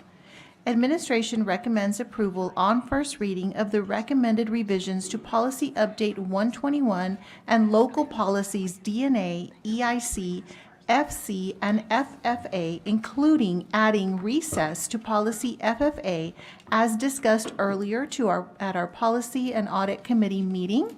Dr. Cano Monreal chairs this committee, and I'll pass it on to her should she have any additional comments. No, thank you for just, for a number of you in this room for presenting the suggested changes to the policies, and also for updating us on that one that should be coming out here soon. I know Dr. Reiniger had some comments that she wanted to be considered to at least one of the policies, and so I just appreciate the consideration of that. Absolutely. Any other? Thank you so much. You want to make a motion? Yes, I'll make a motion.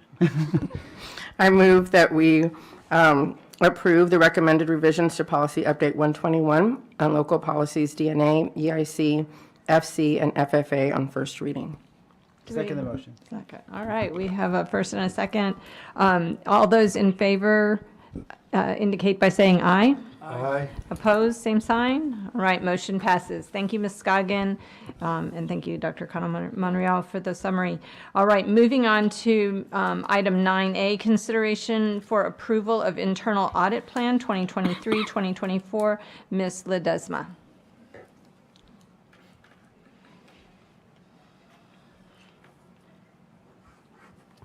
Thank you, Dr. Reininger, members of the board, Dr. Corton, and senior team members. Earlier this afternoon, the Policy Audit Committee and I met and reviewed the annual internal audit plan for 23-24 and 6 audit reports as part of the internal audit quarterly reporting. The audit reports were discussed in detail and support the internal audit plan framework for which we use when we select the areas that we audit. I respectfully request your approval for the 23-24 audit plan at this time. And I am also here to answer any questions you may have unless Dr. Cano Monreal would like to elaborate on what we discussed. Yeah, it was a great presentation. Thank you for providing the plan to us tonight. Anything else? Just a motion. Yep. I move that we approve the internal audit plan for 2023 and 2024. Thank you. Do we have a second? Second. Thank you. Mr. Jaimes is a second. All those in favor of the approval of the internal audit plan indicate by saying aye. Aye. Opposed, same sign. All right, motion passes. Thank you, Ms. Thank Ledesma, you. for all the work throughout the year on Thank these you. really extensive audits. Thank you. All right, matters relating to district operations. We don't have any items to discuss there. Okay, and so now we're going to move to adjournment to closed or executive session pursuant to Texas Government Code Sections 551.071, 551.072, 551.074, and 551.082, the Open Meetings Act, for the following purposes: to discuss employment of teachers and other professional staff. All right, we're in closed session or executive.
And there is the star of our show, Lori Romero. There we go. All right, we are reconvened back into open session for actions matters discussed in executive session. Do I have a motion regarding our discussions? Madam President, I move that we approve the employment of teachers and other professional staff as recommended in executive session. I will second that enthusiastic motion. Yeah. Thank you, Mr. Powers and Dr. Pettis. All those in favor indicate by saying aye. Aye. Opposed, same sign. Motion carries. We are now adjourned. Awesome. That's it. Great.